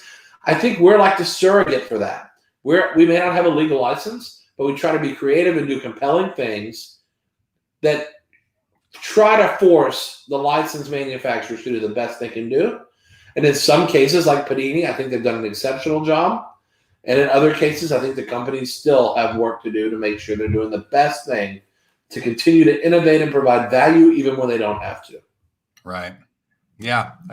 Consumers definitely harms consumers not having a choice. The key is if we can be that choice and not have a license, I don't think it's illegal. I just think it's not nice. It harms collectors. Collectors do not get the value they should get. Fair enough. Fair enough. I will give some kudos to some of the companies, being mostly a hockey guy, especially, you know, we hear a lot of people complaining that, you know, Upper Deck with hockey could be doing so much more if there was competition. I think I've actually seen some progression in what they're doing, some new types of cards being offered, and hopefully the responsibility that they and the other manufacturers have that have sole licenses are, you know, they recognize that that the long-term future of their business is tied to what they're producing today. I firmly believe it, and it ties into even the fact that with the fake patches that are running around out there, you know, I believe the companies should be doing something to be able to offer, you know, assurance that the card you're buying or you own or you're thinking about buying is authentic and original. And the reason I say it is because that ties into future value and the equity that these brands have moving forward. So if they're going to take that seriously and they're going to take what they're doing today seriously, I think it's not if they are, they should be, and that would I believe help them long term. Just some random thoughts. One place where a little different is I'm more focusing on like in products. There's every single autograph a stupid rookie. Can we please get some veteran autographs and products? Like that's where I want to see companies step up. Is they try to focus on rookie autographs because they're cheaper. But honestly, we need more veteran autographs. If you open cases of, and again, whether it's hockey or whatever it is, you see a lot of. It's almost all rookie autographs. Yeah, the veteran content is very soft. And that's for economic reasons to make more money, and I think we could improve that. That would be if I was a paid consultant of Upper Deck in hockey, for example. Well, what do you say? Like they put out a product like Chronology, which is packed with simply veteran autographs. They're putting it in a product that is really just they're almost isolating it into that product versus spreading them across, say, other products. Is that kind of what you're getting at? And whatever happened to hockey card products being representative of hockey? Like new guys, old guys, you know, not even old guys, just like current players even that are not rookies. Mm-hmm.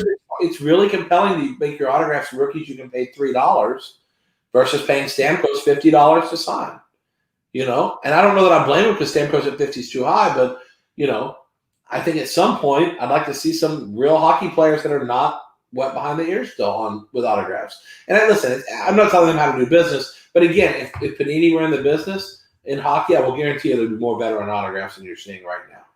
All right. And Upper Deck would be using more. That's my opinion only, though. Okay, cool. Let's move on. Chris West wants to know why does Leaf do parallels of game-used cards to have 3 to 5 versions limited to 3 instead of 1 to 15, for example? Creating artificial scarcity is the goal? Yeah. I mean, I think here's the problem, though. See, again, it would be cheaper for me to just make 15. You know, it costs us more to do 5 different colors and number them to 6, 5, and 4. That costs me more than to do 15 silver ones. But what we found, and this is more so in America than Canada, we found that the parallel mania does create value. A number to 6 card sells for substantially more than a number to 15. A number to 5. And when collectors open those packs, they feel more excitement pulling low-numbered cards. Now, I will say, I've learned the Canadian collector is a little bit different. The parallels frustrate them in many cases because you have to remember this level of paralleling is somewhat new in hockey. You know, it's really only 15 years old. Baseball started doing this a long time ago. You know, it's not like 98 Leaf Fractal Matrix Baseball had so many variations, or 1999 Tech Baseball. There were 90 variations of every card. That'll make your head blow up. You know, so the hockey collector is a little different, but we've just taken what we do in every other sport. We apply it here.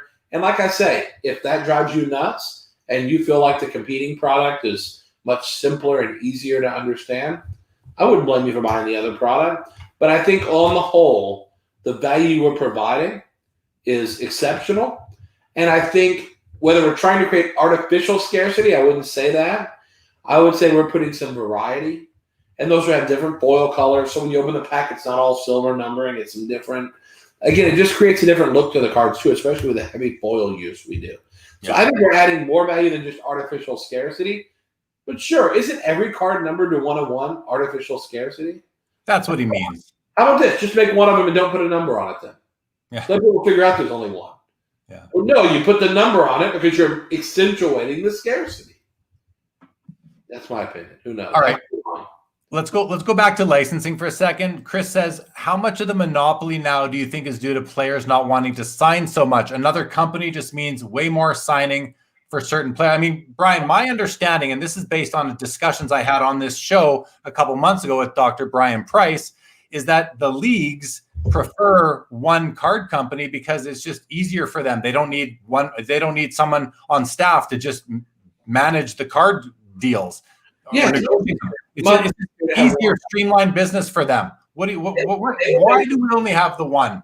They would make more money if they had more than one. But the bigger issue is it hurts the players the most. The Players Association, you'd be shocked how little money the players get out of these card deals. Because the expenses of the Players Association wipes out most of the revenue. The players really don't get a lot of money for hockey licensing.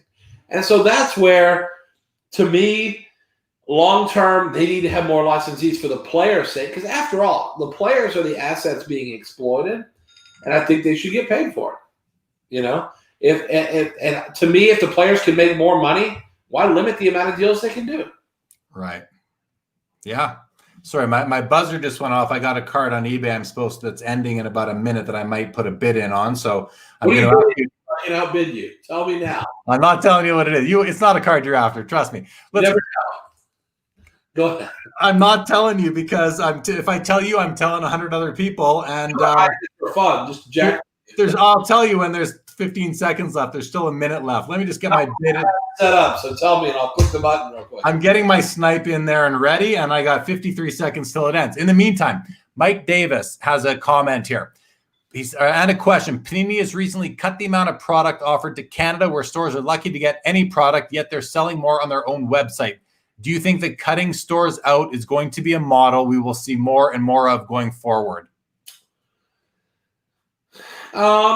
I don't know. I think all the manufacturers, including we have a few items we've gone exclusive to our website on, because now we've grown to a point to where really small production, we can't even sell through our customer base because it's so small. So we have to use the website as the only fair means of distributing that. But, I mean, again, when you guys go buy First Off the Line or Top Sapphire or whatever it is, you're saying, we like this model. And I think if you like that model, I think it's a great way to buy cards. That's super. The problem we have with some stores, like, for example, for Panini in Canada, is now that they don't make hockey, the Canadian customers don't want to buy every single thing Panini makes. They only want to buy select issues. Well, in America, you have people willing to buy every single item they make across the board. It makes it more challenging. And so I think that's a tough situation. I think it's, sure, everyone wants to buy National Treasures basketball, but you guys up there want to buy Prime Racing or pick your item, Prestige Racing. I'm not sure they want to buy it here in America, but I think they do still. So I think that's the challenge. I don't think it's a good idea to cut out stores. Stores are an important part of the fabric, but they're only one piece of the equation. So we can't go overboard the same way we can't go overboard with breakers or internet retailers. Everybody's got a piece of the pie that we have to appreciate their role. Yeah. Okay. No, I don't have a horse in that race. Mike does own a card shop, and it's an issue for him. I've heard it from other store owners in Canada, especially where they just can't get basketball product. And I don't know what the logistics are or the requirements are, if you have to buy certain amounts to achieve certain quotas or what it is. But I know they're not happy about it because they're turning away a lot of new customers. That seems to be the real problem, is people are coming and asking, and they can't buy them at the card shop, and they can't find it at the Walmarts even. So anyway, that's maybe a discussion for another day. Tough one. All right. I like Joe's comment. After the sports card thing dies down, Brian should go to Hollywood. Hilarious, entertaining, and charismatic. Very nice. Thanks, Joe. Maybe I got to run Brad Pitt after all. Who knows? Give me a look. Peter says he agrees we need more veterans in hockey product. Good comment, Peter. I think that's a common theme amongst hockey collectors, and Brian as well. Of course, Group Break Checklist says, what do you think about the allocations during pre-order, pre-release? Is it short supply for distributors, or what is happening? Is this the cause of high box prices, or is it the singles market? It's everything. And I'll tell you, part of the problem is that this is me, not my team. I get 5 to 10 emails a day. People saying, hey, Brian, I'm opening a store. I'm starting to be a breaker. How can I buy direct from you? So then I'm like, okay, thank you very much. I'll send you over to the person to get you set up. So then I turn around and suddenly we've gone from 300 active accounts to 1,800 active accounts. But we're still making an amount of cases where we couldn't even supply the 300 what they needed. So there's too many customers is the problem. Everybody wants stuff. And so if you're a distributor, you're getting bombarded with people wanting to buy stuff. And you might say, well, why don't you only sell to the guys that have supported you all along? That's a good argument, right? The problem is it doesn't allow for the growth that Jeremy just pointed out so cleverly. That how do we accommodate growth and show loyalty for the past at the same time with a finite amount of product? And so I think the distributors don't get nearly enough for what they can sell. And I can tell you, we have a high dollar box coming out in 2 weeks, a buyback product that's wholesales $2,500 a box for 4 cards. And so I was going to make 300 boxes, so $750,000 worth. I said, dealers, order what you want, and then I'll allocate it after you order. And the orders came in at $3.75 million. 3.75. I was going to make 700 grand worth, and the orders came in at 3.7 million. So I ended up cutting people by 80%. And it did not go well. People were crying, and how can I take care of my customers? You cut me by 80%. The demand is too high. And so this is the part we got to deal with. But what I said, and this doesn't come across very nice, but I hate a market that's so good that we have to fight for product. I'll take that every time. I like it a lot better than when products came out and they were 20% below cost 3 days later. And that was only a few years ago.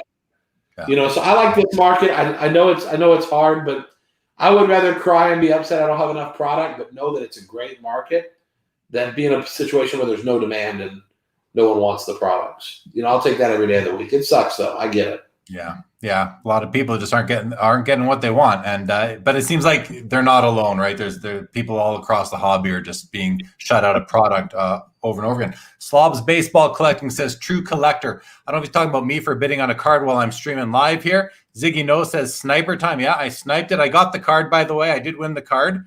Well, it was not a Terry Fortune says it's a Solani. Solani is my favorite hockey player of all time, but no, it's actually a Wayne Gretzky card. It's just an insert. It's actually, I'll show you guys, from Goodwin Champions. It's a Fanimation Wayne Gretzky card. That's the card I just picked up.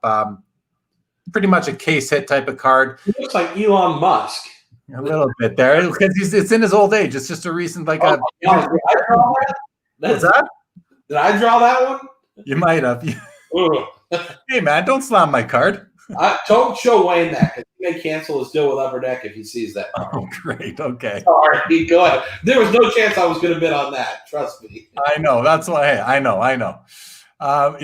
Okay. Simon says Jeremy loves the eBay snipe live on air. Last time I tried, did I forget if I won the card or I didn't? I think I did, actually. It's the second time it's happened during a show. But hey, collectors, right? We're at the mercy of eBay all day long. All day long. Dan says I do the same thing with timer reminders on my phone for eBay snipe bids. Yep, that's the way I do it. That's the way I do it for sure. Jason says I joined late. Off topic. What's BG's take on 2014 Prism Soccer taking off Messier, Ronaldo, Neymar, $3 to $5 cards now worth $500 in PSA 9s or BGS 9s, over $1,000 in PSA in 9.5s 10s. Crazy spike. Can these prices hold? Brian, can you speak to that? Well, it's the same kind of thing we talked about with LeBron, Durant, all these 5th and 8th and 10th year Prism cards that are going for huge money. I know why people are buying them. I'll take the Mbappe's, the Jadon Sanchez's, all these. I'll take the young rookie card guys. I don't understand a 13th year Messi card being $1,000 in a PSA 10, especially a base card. Now I know the boxes are gotten rare and all these. I know it. And if you're a collector, super. But as an investment, I just can't bring myself to buy the 13th year cards or 11th year cards for $1,000 in a slab. It's a base Prism card that comes one a box almost. I just can't bring myself to do that.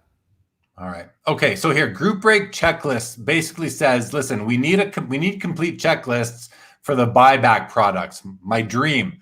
Obviously, he's someone who has customers, and is that something that you guys work on, or you're already doing? One time in 2010 for 2010 rookie retro, and we basically had to hire someone to keep track of the buyback. It's too much. It's just not a practical, reasonable, because there's so many different things that come out of these products. And honestly, we're barely able to get them out now just because it's getting harder and harder to buy cards. So I just don't see that happening. It also takes away from the mystery. Right now, you have no idea what you're going to pull out of a box. What I think we could do is identify – there might be a way in future to identify teams that are possible in the product so that a group breaker could theoretically sell teams. Yep. Right now, you could sell a team that doesn't have any cards in the product potentially. But, I think most teams have some presence in the product. But, yeah, that would be a knock probably, but we're probably not going down the road just for the sheer amount of work it would take. We don't make enough product on buybacks anyway, to be honest with you. It's barely a profitable enterprise. We do it because collectors want it. Okay, fair. Thank you for the response. Jay wants to know, what's the most expensive card you currently hold? I mean, I'm actually putting it into a buyback product, the one that comes out in 2 weeks. I have a 52 mantle that's $25K. I don't hold a lot of big, like one card that's big. I'm a hoarder of like Acuna Topps updates. I'll have 200 of those laying around, or 100 Frank Thomas 90 Leaf PSA 10s, or there was a time I had massive quantity of Kobe and LeBron PSA 10s. I'll buy cards like that and hold them, but I used to have 50 Luka silvers, But, so I prefer cards that I can buy chunks of, sell chunks of, that actively trade.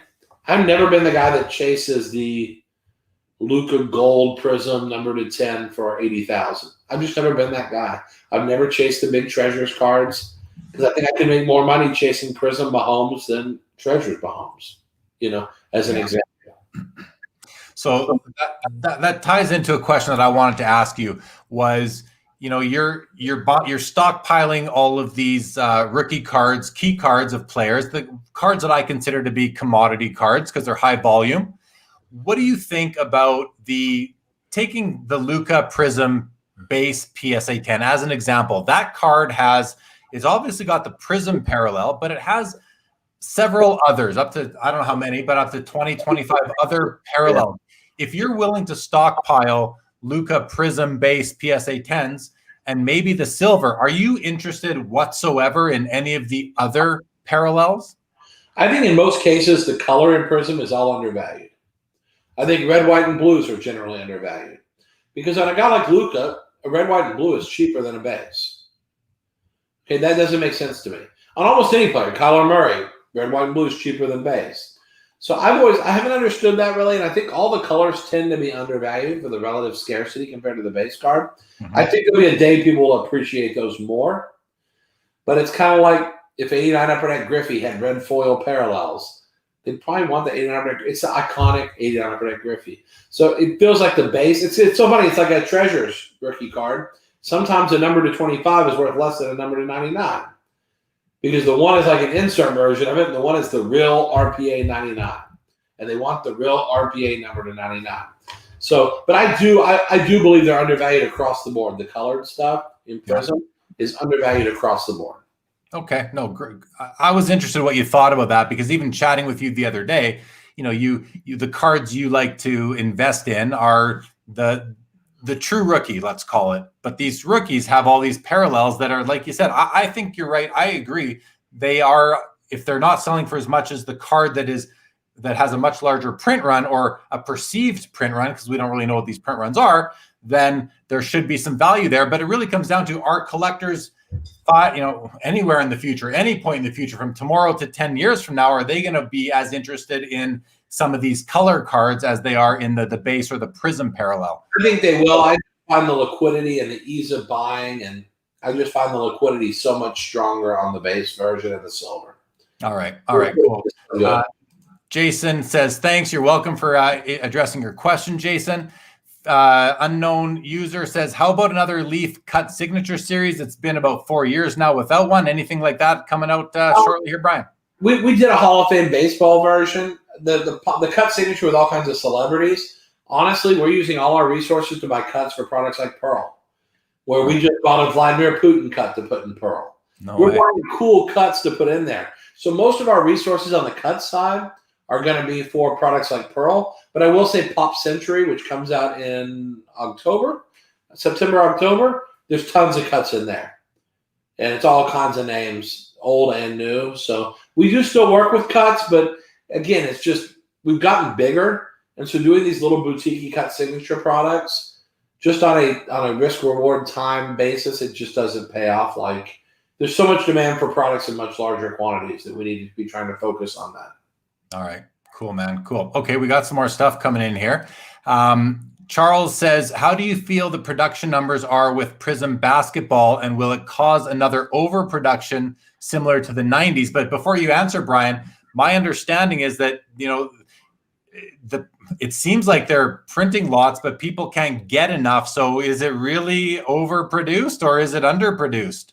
I worked at ProSet in 1989, and I walked into a warehouse once. And I saw cases of 90 Skybox basketball that Lud Denny, our owner, had traded ProSet for Skybox cases with Skybox. And I saw more cases in that building than I've ever seen of any product ever. And I can tell you that the numbers that were produced in that era, we will never come close to sniffing that. In addition, the demand now for these prisms. I mean, again, if we were overproducing things, there's no way these cards could be worth what they're worth. We're not even close. I mean, we can't even compare it to the 90s when it comes to things like Prism basketball. Even Topps flagship, even Topps base brand has not produced anything close to this. So the numbers are so much smaller. I don't see any overproduction here. It's been 10 years since we've really overproduced stuff. Okay, man. Great insight on that. I'm happy to learn that. Charles, I'm sure you are too. And I think all the viewers are glad to hear that if it's in fact kind of the fact of the situation. So, I mean, obviously the demand is so high right now that it's hard to believe that there could be overproduction. And I'm speaking to Prism basketball almost specifically, and then all of the higher end products from Panini basketball that are obviously shorter printed than that. So, okay.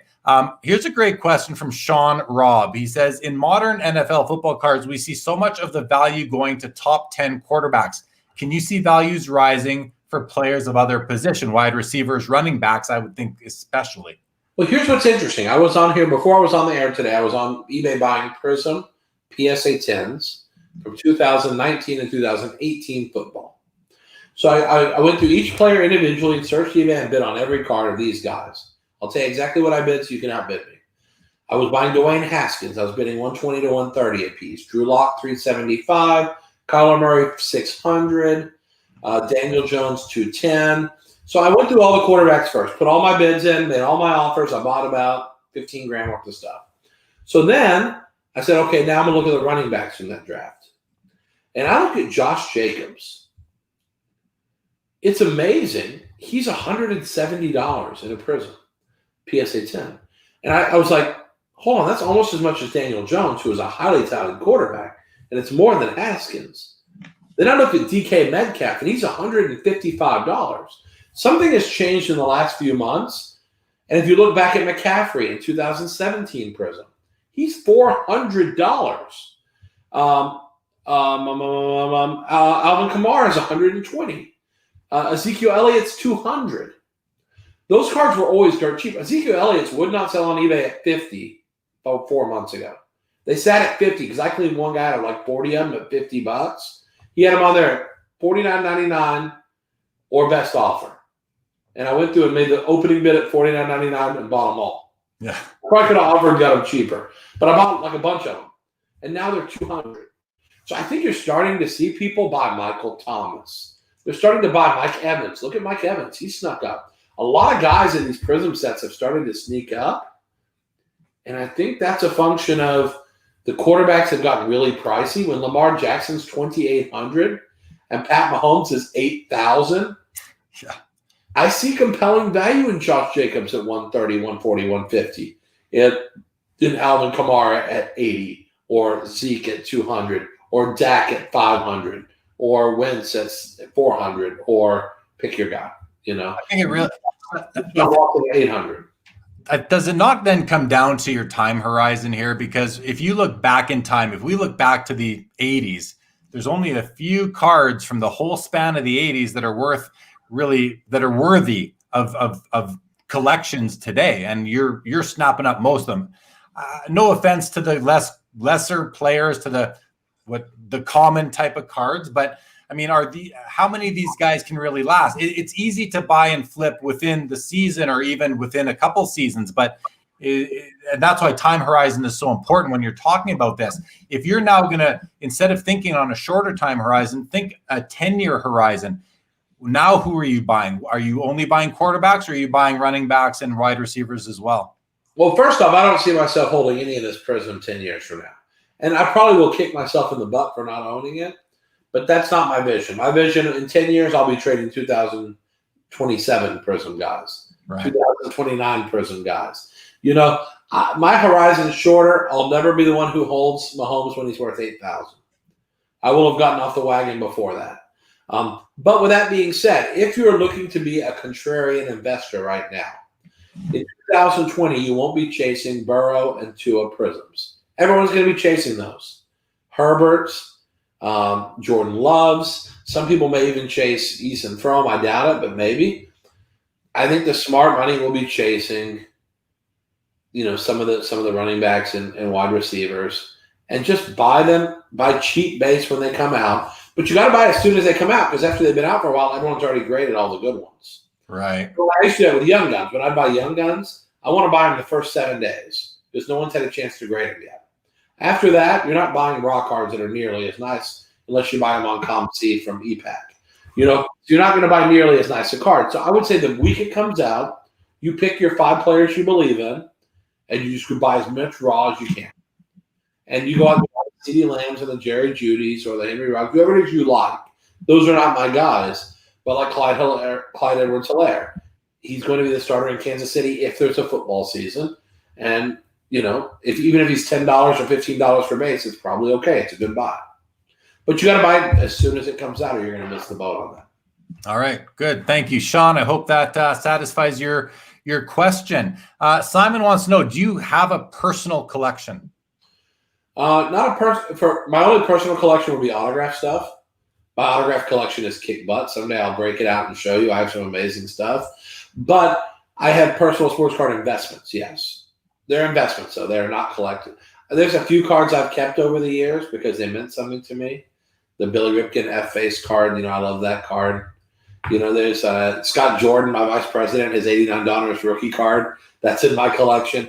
I have some stuff that I just like because it's fun. Yeah. But, for the most part, most of my cards are investment, and they're not Leaf because obviously there's a conflict there. So most of my stuff is stuff that I bought from other companies, graded just to hold, and hopefully try to be right once in a while and make a little money.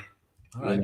There you go, Simon. Jamie Lemire says, hit the nail on the head. Prism color is insanely undervalued. He goes on to say that Prism green and red, white, and blue are more rare than the silvers. Sure. Thank you for the information, Jamie. Let's go to Charles says years like 15, 16, which is the Connor McDavid, Jack Eichel year. For hockey, we've seen star players be cheap due to the production numbers like Panarin, another player for the Rangers. And I think that's a year where you've said before that there's just a lot of those cards out there. That's when Upper Deck had the EPAC going. They still do, but they made a ton of McDavids. I would love to know how many McDavids there are. There's a crap ton of McDavids. But what happens is, for there to be a crap ton of McDavids, there's a crap ton of Dylan Larkins. There's a crap ton of Panarin. And those cards, that's hurt those guys. It's taken so long for those to get absorbed. And some of them finally get absorbed. But it takes a while to absorb all those cards in those big years. It takes a while to absorb all those cards. So what do you think today? What do you think of Connor McDavid, the young gun, as an investment piece? I think it's a good card. I mean, I think right now I think they're $900 or $1,000 for a PSA 10 in the US. I think they can be $2,000. And it's not even just a function of is McDavid the greatest player of this or that. I don't know. But I do know this. People are buying assets blindly right now. And in hockey, they're buying McDavid, Crosby, Ovi. They're obviously the legendary guys like the Waz, the Gretzky's, the Lemieux. We talked about that. I see them start buying Patrick Kane. I see them starting to buy a few other guys that they're just starting to nibble on and really start to run them up.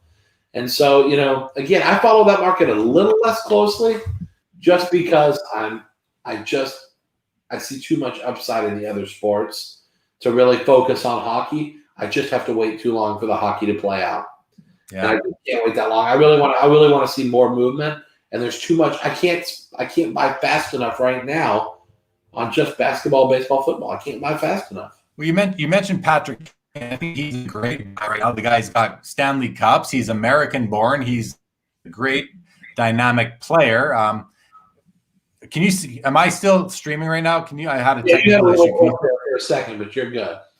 We're good. Okay, great. Okay, let's move on. Terry wants to know, when do you plan to sell? Do you have a target? Do you sell when a card doubles or triples in value, or do you just go by gut instinct? It's gut instinct, and a lot of it is I look to see if it feels like it's been overplayed. The speed it goes up comes to play. I think when a card goes parabolic, that's far less healthy, like a Michael Porter Jr. that's gone from 400 to 2,400 in a week and a half. That's not a healthy increase. To see Bol do like he's done, that's not a healthy increase. A healthy increase to me is Luka Doncic. It's been steady climbs. Then he got injured last year and it took one big step back, and then steady climb again. That steady climb proves to be generally the right way you want the chart. Like if you're looking at a stock, you want that chart to show you that rise. What goes up super fast really does have the ability to go south super fast. Yeah. And so I would be much more cautious. I would much more likely take profits. And I did take profits on Lucas. I had 30 or 40 silvers I sold. The problem is they went from 200 to 1,700 like in a flash. And I was like, that's 7 times my money. I got to sell them. Well, now I'm a buyer at 6,000 on PSA 10. So what a genius I was. Yeah. But they went up so fast, I had to sell them. So it really is gut feel. I don't like when cards go up too fast. I'd rather it be I like them to go up quick, but not overnight quadruple 5 times value. That's not healthy. Yeah, nice slow and steady, right? Yeah. Let's move on. Steve wants to know, is Leaf All-American Football coming out this year? He loves the product. Yes, it is. And I believe it comes out in September, first week of September. Okay, Yamwax says Jason Tatum is independently releasing a custom card with an artist. Do you think we will see more of that moving forward? You could, for sure. I mean, I think we had. It's funny. We've had players reach out to us. I mean, we've had players reach out to me on LinkedIn and say, "Hey, will you make a card of me?" It's kind of cool. I was like, well, "Don't you already have cards you share? But I want you to make a card of me." All right, okay, sure. Could be. Okay. Cool. Let's keep going. Ziggy No says, Brian, would you agree it's easier for manufacturers to make product today than ever before? The constraints on autos and relics is replaced by color and numbering. Is this a concern? I don't think it's easier at all. I think it's much harder.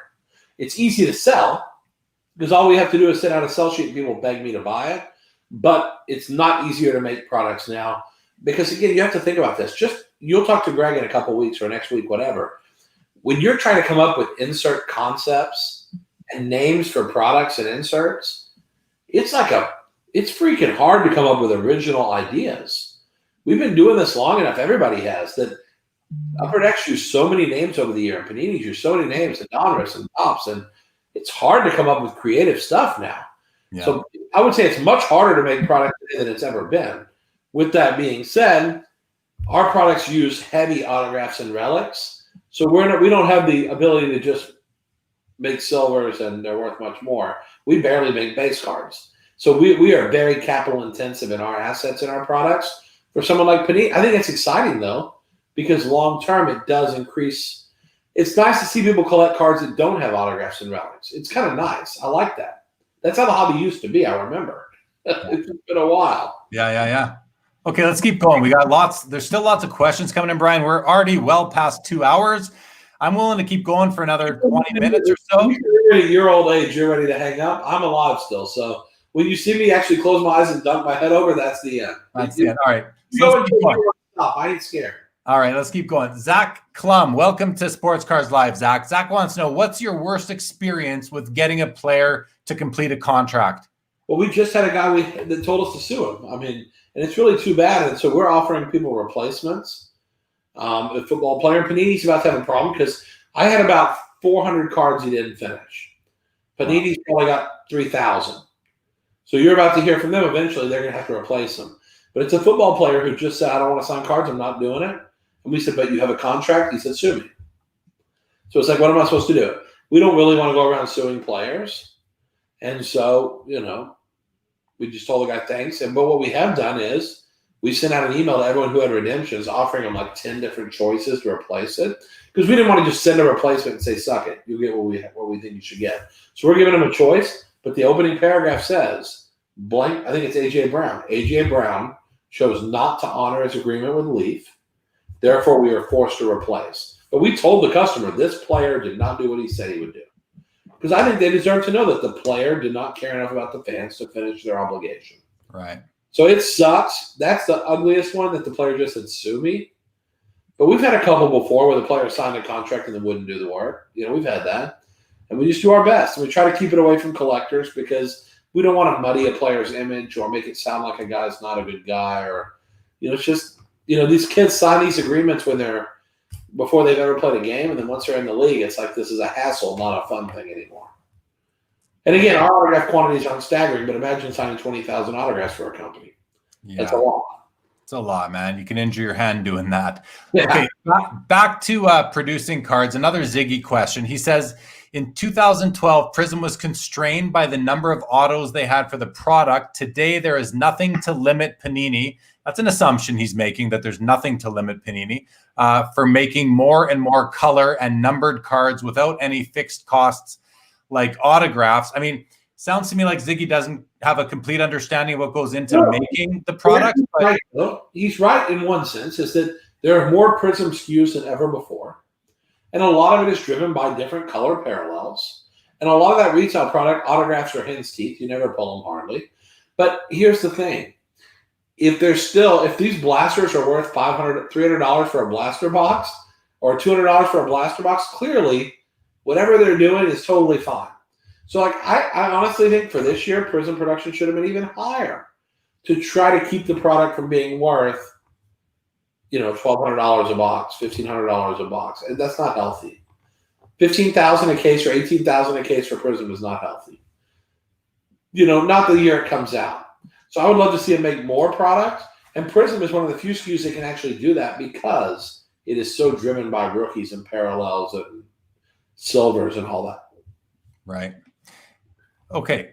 So really, I mean, it seems like people are scared that Panini is overprinting this stuff, and you're saying no, they could be printing so much more of it. Listen, if I can make the prices go up like theirs have by overprinting, I'd print more too. But the fact is, you can't overprint when the demand is insatiable. It's insatiable. It's like if you're a company making masks during COVID, there's a lot of demand. You can make 50 times more masks than you made in 2020 and 19, but guess what? People want those masks really bad right now. So it's just, there's no chance it's overproduced. There's just not enough product for the people who want it. So as a manufacturer, I just want to dive into this question a little bit more because I see people ask questions a lot, and they're laden with sort of assumptions that are thought to be true and factual. And so I want to get your opinion as a manufacturer, where he says there is nothing to limit Panini from making more and more color and numbered cards without any fixed costs like autographs. So do autographs determine the quantity of product that's being printed? Well, I think in basketball that probably is, and again, I can't speak for Panini, but I would believe that's probably a limiting factor. Because basketball doesn't have 7 rounds like the football draft. We have more players to pick from. There's a limited pool of basketball rookies. And you can only get them to sign so many because once they're in the league, they can't sign unlimited amounts of product. I don't think they want to. I don't think their agents want them to. So I think that is obviously the limitation. At the end of the day, I think autographs and game use, rookie photo shoot jerseys, that's a limitation also.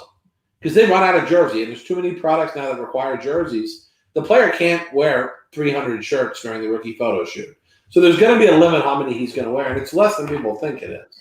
And so I think those are limiting factors. Prism, Mosaic, Optic, Select, those are probably the only SKUs to me as an observer. I don't work there, so I don't know, but those seem to be the only SKUs that are really flexible with parallels and numbered cards and color. But again, they're usually using those to increase the production of retail SKUs, not hobby SKUs. Right. Which is why, again, the price of these boxes says all you need to hear. This assumption is not terrible, but I think the problem, you're right about one thing. People generally think that manufacturers are blank. Fill in the blank. They're not putting enough value in the product. They're holding back product, or they're telling the distributors to hold it back. Everything's a conspiracy theory. Right. And I promise you, the manufacturers that are in the business now, with limited exception, care about the customer more than they ever have. Because I think we all have an appreciation now for these glory days. We love these glory days, and we want the customers not to burn out, not to get tired of the game, of the collectible game, collecting. We want them to love what they're doing. And so we're putting forth more effort than we ever have. If you look at our products, we're definitely putting forth more effort than we ever have to make them more interesting. Okay. Our products have gotten better when we didn't have to. We could make them much more watered down right now. And because the market's good, we make a ton more money, but we haven't taken that route. I don't think the other guys have either. Okay. Thank you. Let's go on to Ziggy's next question. Do you think the prices on football will hold in a few years, or is it just part of the rush of new collectors with no knowledge of historical value? Football's fine. I actually were looking at buying cases of Prism football to put away. I just can't find any to buy. I mean, I would buy 50 cases each of 17, 18, and 19 football, even at inflated prices, but there's no cases to buy. I used to own cases of a lot of those.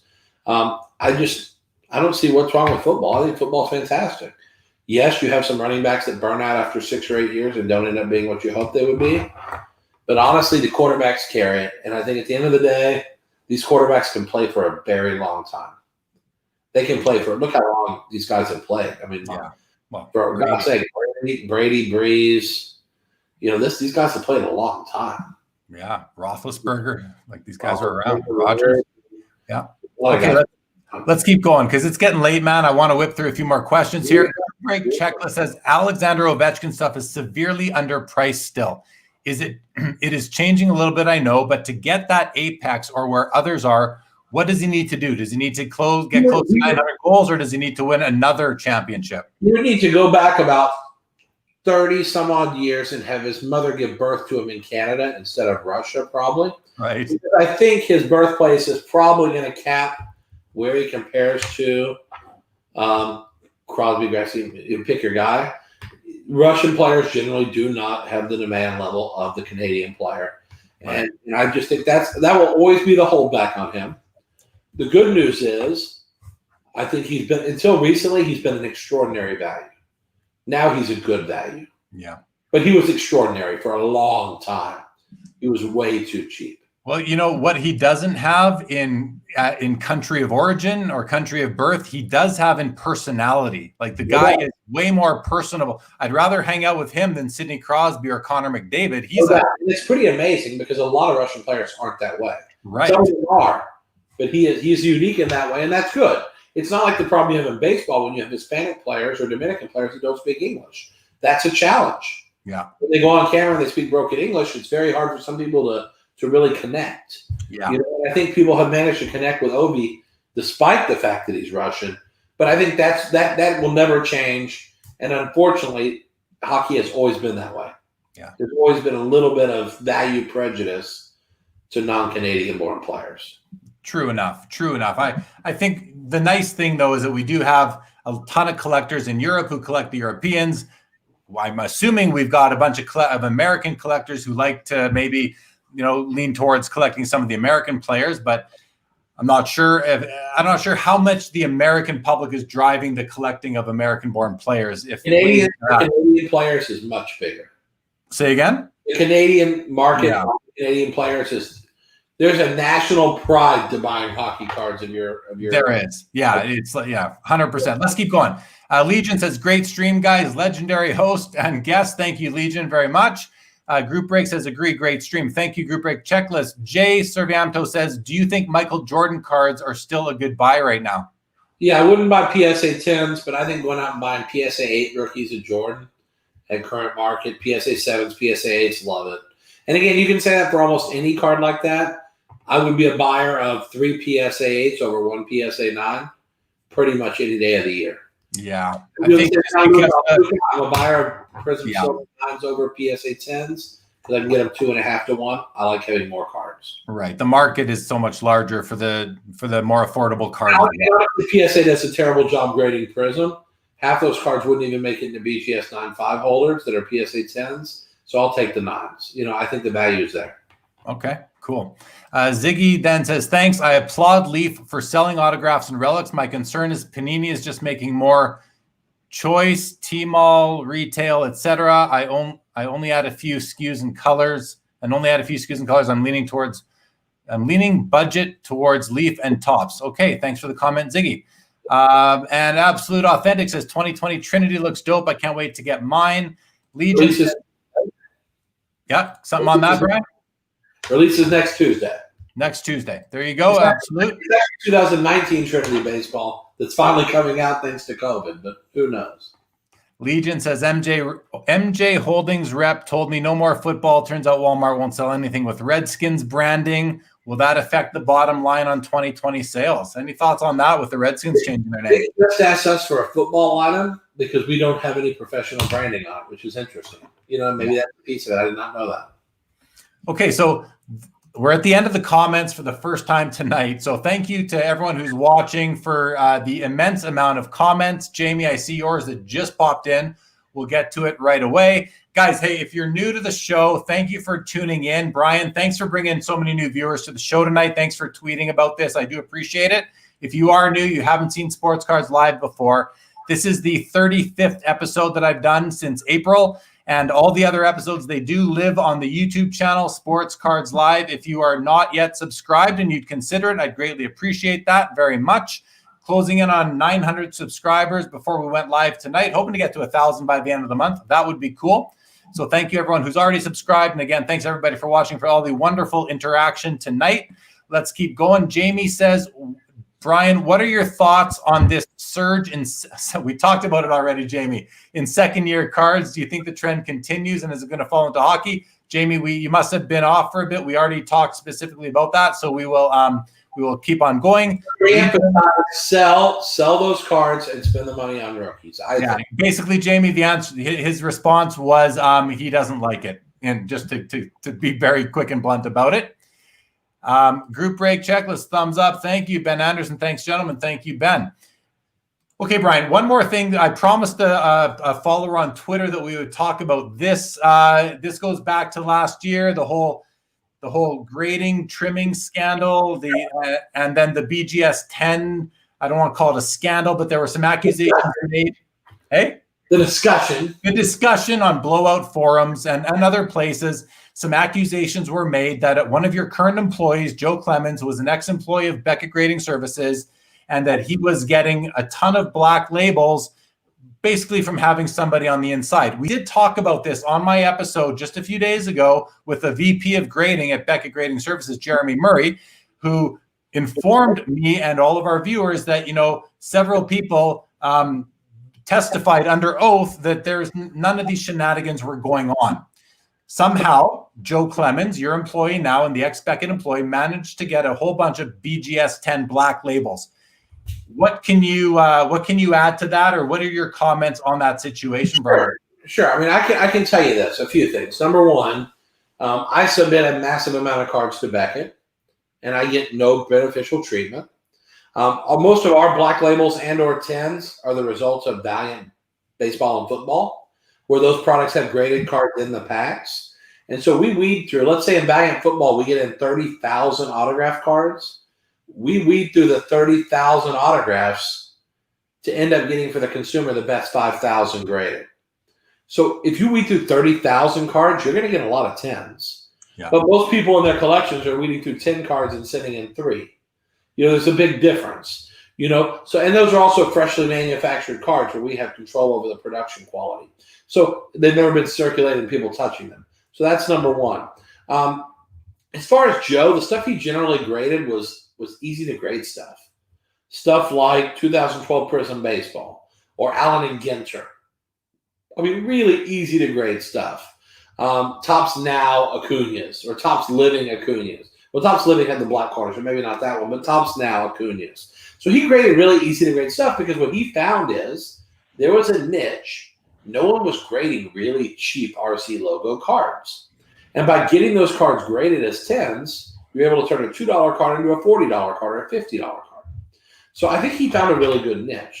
Now, collectors generally don't understand, and some dealers don't understand how a guy can get so many 10s. Not just black labels, but 10s even. But the thing is, Joe, if he went to Beckett today and said, I'll let you hire me as a grader, they would hire him as a senior grader with a monster salary right now because he's one of the best in the industry. You know, they probably have 1 or 2 graders there that are on the same level as Joe in their entire organization. Joe's really good. I'm very lucky to have a guy like that on my team. Now, with that being said, again, for a layman at home, they don't get their arms around that. But let me ask you a question. If the best grader at Beckett quit Beckett tomorrow, their top grading guy, and went around to shows and picked up cards to grade, don't you think he would know exactly what a card needs to look like to make it into a 10 holder? Absolutely. Mm-hmm. And his rate would be high because he knows cards that are not going to make it into 10 holders by looking at them. So that's been happening for years. Graders have left PSA and gone out and gone on their own and done very well. I know an SGC grader that quit, and I see him at every show walking around, scalping cards off tables because he knows exactly what the card has to look like. So that's a big piece of it. Now, in our Upper Deck lawsuit, you know, without getting too deep into the weeds, sometimes when people are desperate in lawsuits, they start bringing up issues that have nothing to do with anything. So Upper Deck decided to bring up Joe Clemens and Beckett and whatever in our lawsuit with Upper Deck, which has absolutely nothing to do with the price of apples. But a number of people were deposed under oath, and every one of them said there is no inside guy at Beckett, there's no premarital relationship, everything is straight like anybody else. So what I said to someone on a message board the other day is, this is so cool. Prove them wrong and send them to jail for perjury. You're not going to be able to do it because you're telling the truth, but they said it under oath. 7 people or 5 people, whatever it is, I promise you, 5 people are not lying under oath and risking the consequences of that over this. I can tell you now, it's straight up. So with that being said, there's always a conspiracy. On the card trimming, people think 30% of PSA's cards and slabs are trimmed. That's total dog crap. Maybe 3%. Maybe 5%. Maybe. I don't even think it's 5%. But people, they let things run off in their head and they make it such a big deal that, you know, at some point, you know, it's just a runaway freight train. Yeah. What I say on that topic is, I can tell you I get no preferential grading. I've gotten a few batches back that were nasty, where I wanted to kill someone how bad they were. I had to have my girl crack out like hundreds of cards because I got just destroyed. I didn't put min grades on it because I was like, it doesn't matter. And it mattered. I should have just not put them in slabs and saved some time. You know, so all of us get that. We all get our butt kicked sometimes. But most of our grading was like Valiant, where we manufacture the cards. And on other stuff, it was either stuff for best of, where if you look at my orders, I got a bunch of 9s and 8 5s. Or it was like Allen and Ginter, where, you know, every card out of the pack's a 9 5 or a 10. Right. You know? So again, people just get they exaggerate and kind of run away with things. But again, Joe has been very straight up. He's offered, if shows ever start up again, to meet up with you to show and show you how he looks at cards. Like, he would even show someone what he's looking for on the card, because he would literally go to shows. He's well known to go sit through a quarter box and dig through someone's quarter box, pulling RC logo Bregman's, RC logo this guy, because he knew that if he could get him into BGS 10s or PSA 10s even, which he does send a PSA also, no one cared about that, but, you know, that you can make some money doing that. So I think, you know, people just don't understand because they're not in the same class of grading, or they're not grading the same kind of items. But again, at the end of the day, we can't get hung up on that. We're going to do what we have to do. You know, we just try to make great products. If people want to gossip or make up stuff, they can. You know, who lets the truth get in the way of a good story, right? Yeah, yeah. And so I'm good with that. You know, listen, it's fun. You know, let people say what they want to say, but at the end of the day, you know, it's pretty obvious there was nothing there. But again, I understand why people are concerned generally, because there are some trim cards making it into slabs. There is an issue. And there are some very high-profile cards that are in slabs that don't need to be in slabs. It's an issue. And I think if that makes people a little paranoid or concerned, I think that's healthy, actually. Even if it means they make up something about Joe or Leaf or whatever, I think it's actually worth it for us to have to deal with BS like that, so that people are more thoughtful and cautious about what they're buying and what they're doing.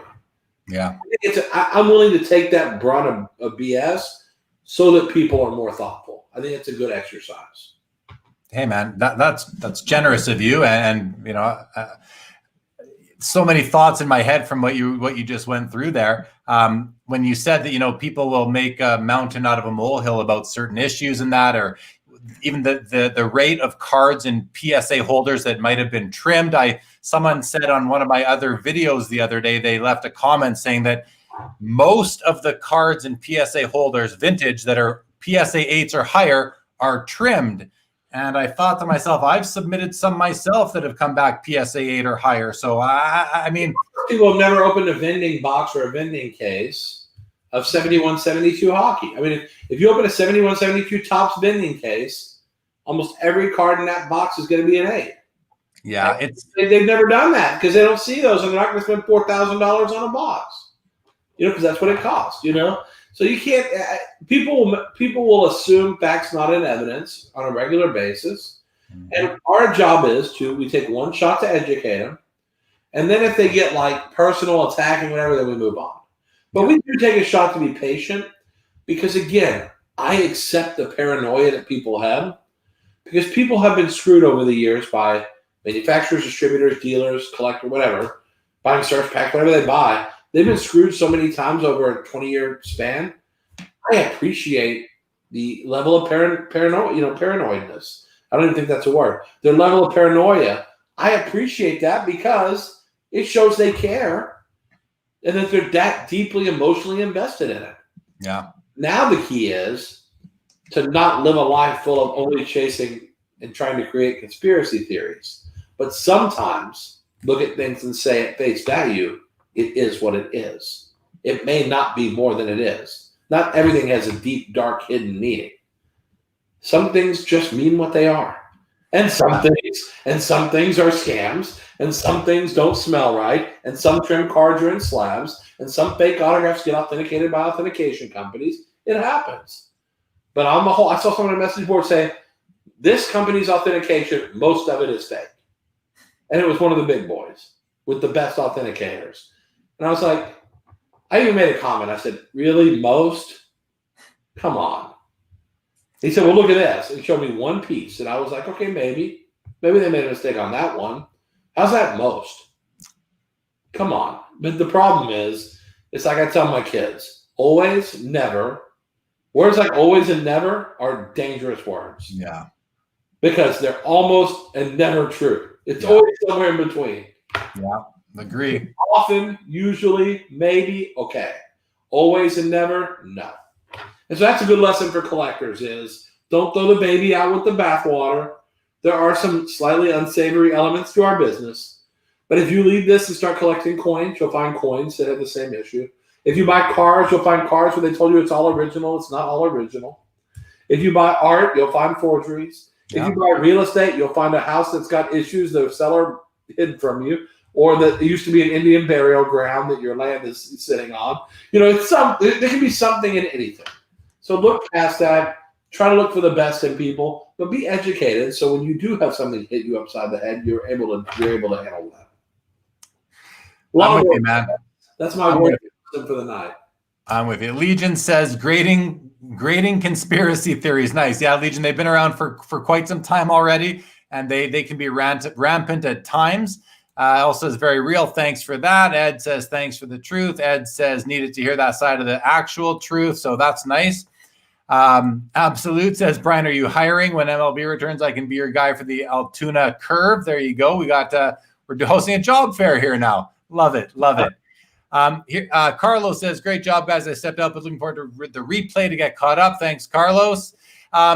Here's a question from an unknown user. It says, most successful and least successful released product produced from Leaf.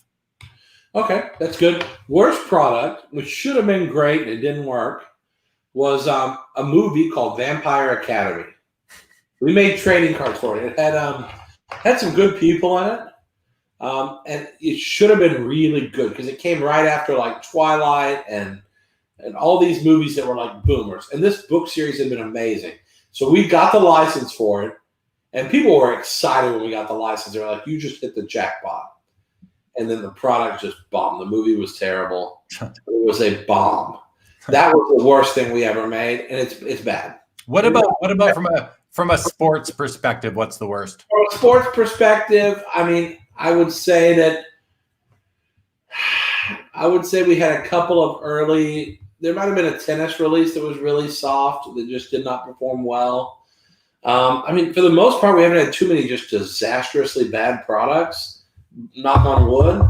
We really haven't had disastrously bad products. How about because you guys do hockey cards in a specific sort of way? Have you had any bombs on the hockey product side of things? On hockey, it goes down 20%, but this was back when things used to go down. Nowadays, we can't make something that doesn't perform well somehow. Even if we feel like we did a good job, not a great job, the stuff still performs well because the market's so good. Yeah. Our best products we've ever made, I mean, we've made a few products that I look back and I'm really proud of. If you're a football guy, we made a Vince Lombardi themed item years ago that was all about Coach Lombardi and the players that played for him, against him, what have you. It was fantastic.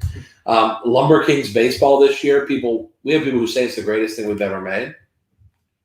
You know, it was a $100 box. It goes for $400 now.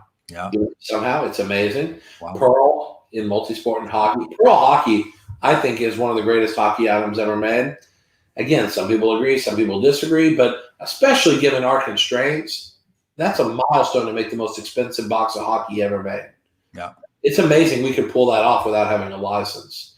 You know, that's phenomenal. So, I mean, we made plenty of great items. Very few bombs outside of, again, entertainment. I think we may have had a wrestling or an MMA item that didn't perform well here and there. But again, those are more entertainment products, and that's where there's a lot more risk, which is why you don't see us make a lot of entertainment products. Way too much risk. It's boom or bust on those things. Cool. I just want to bring up Bill's comment. Goes back to the BGS 10 Black Label discussion. He says, and if you request minimum grade, then you would never see the non-10s from the order in the pop report. So it looks like the entire order were 10s. That's a fair point to make. You know, just that's right. And I think the way they process cards depended on the size of the order and the nature of the order. So I don't think there's any one staple way it can be done.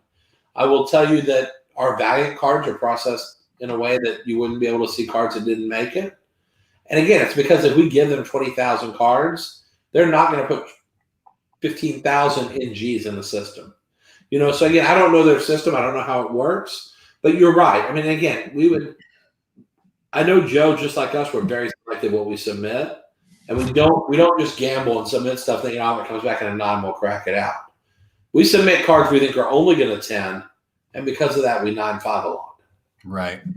Yeah, makes good sense. Okay, I'm going to bring up one question I missed from earlier. It's from, where was this one? From Group Break Checklists. He says to Brian, if Jason Dominguez's hype translates onto field success, does he appear to have the charisma to be marketable, assuming you or someone in your company have had a chance to meet or be around him? Not sure about the charisma, but there's a video. Next time I'm on, we should play it for everybody. There's a video of this kid hitting, and if that's really Jason Dominguez, he's a grown-ass man. Yeah. He's not a kid. I have never seen someone under 18 with the size and strength of this guy. I mean, he looks like, holy cow. I mean, he is the biggest, strongest hitter I've ever seen under the age of 18. I mean, he can't if he's really that age, it's unbelievable. And I think that he is just a huge mother. I mean, he is a big guy and he's strong. Oh my God. He's got muscles for years. So, I mean, I'm devastated. When I watched the video, I was floored. I'd never seen him play. And I watched him just hitting BP and I was like floored.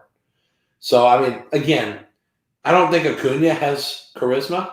People actually hate Ronald Acuna, it seems, because he's arrogant or he's flipping the bat and stuff like that. I don't say he's arrogant, but he flips the bat. He's kind of whatever. Yeah. But he still gets a lot of demand, so I'm not sure that matters that much. That's probably why he won't be Trout, because Trout is the ultimate charismatic player, or Derek Jeter was an ultimate charismatic player. This guy's never – Dominguez probably won't be that either, just because most of these players, Dominican players or what have you, don't end up having that level of charisma. Okay, man. Thank you for that. Group break. I hope you're satisfied with that response from Brian Gray. Okay. I mean, BG, we're at 2 hours, 38 minutes. You did a good job tonight, don't you? Yeah, man. Well, the questions were coming in nonstop. You've answered everything very transparently. I appreciate that from all my guests when they are so great like you've been tonight. So I think we're going to wrap it up, man. I'm getting tired. We still have lots of people watching. So I tend to not want to end it when there's so many people watching because obviously they're enjoying it. But I think maybe we'll, on this one. Sometimes you leave people wanting more. Yeah, we'll go out on top. That's our guarantee they come back next time. And next time, maybe I'll bring a few prizes with me to help spice it up a little bit. Let's do it. Hang on till the end. I'll bring some little surprises next time. But yeah, sure. That you have a spot where you need someone who is not very interesting, you're welcome to give me a call and I'll fill that void. Well, we'll get you on.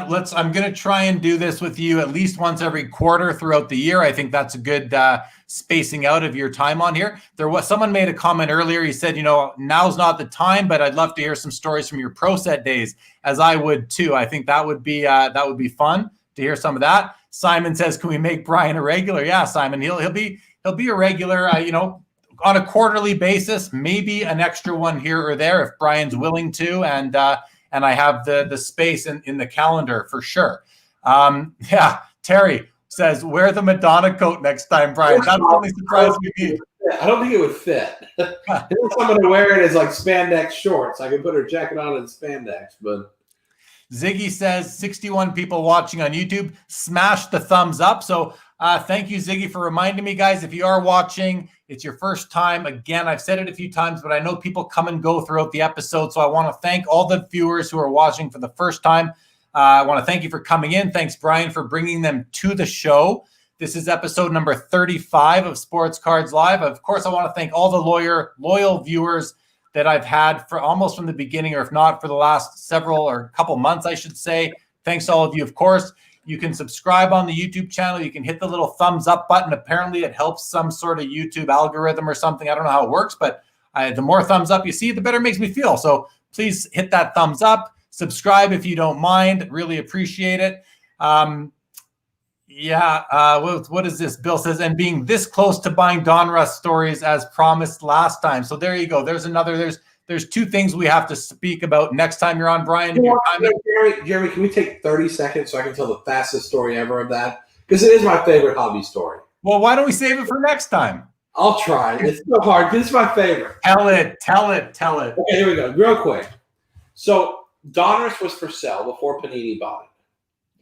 And I had always dreamed of owning a card company and making cards. Obviously I had Leaf.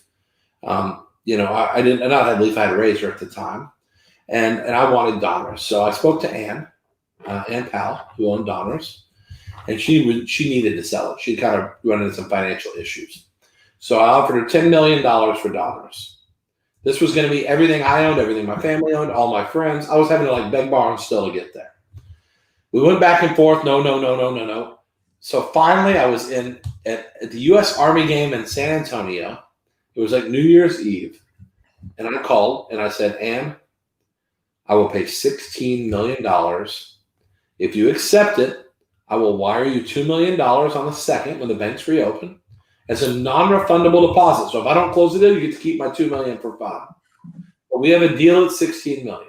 And she said, oh, Brian, I can't do it. I need $16.455 million. And I said, Ann. She goes, that's what I need to break even and just walk away with nothing. What? And I was like, Ann, I can't do it.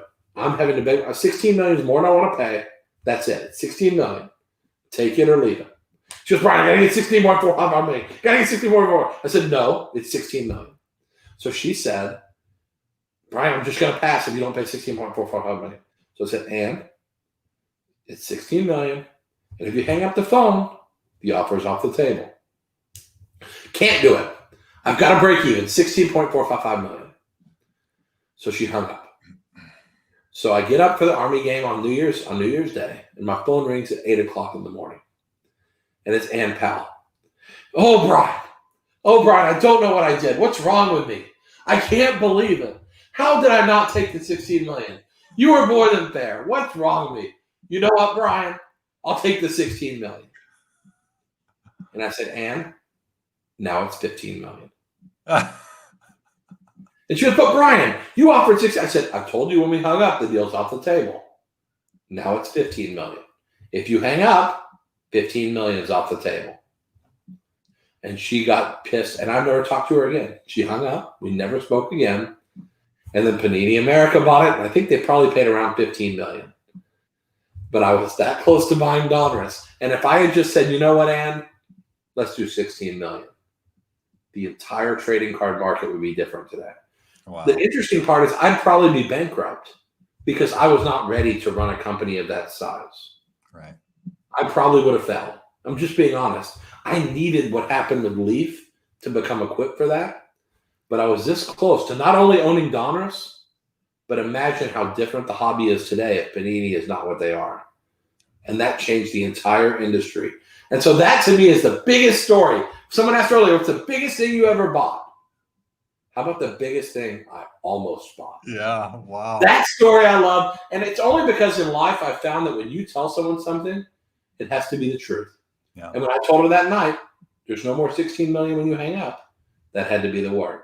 So I was this close to changing the hobby forever, and I think for the worse. So we'll rely on Garth Brooks' famous song, Unanswered Prayers. Sometime he doesn't answer, but we think he doesn't care. But thank God for unanswered prayers, or else we wouldn't have Prism Silvers. Yeah. So thank golly I didn't buy them. It worked out much better this way. But what a story. I was this close to changing the whole trajectory of the industry. And it may not have been for the better, but it would have definitely been it wouldn't have been even as great a story. Yeah. This is a great story. But that's how close I came to buying Donruss. That's crazy, BG. That's crazy. Well, listen, next time you come on.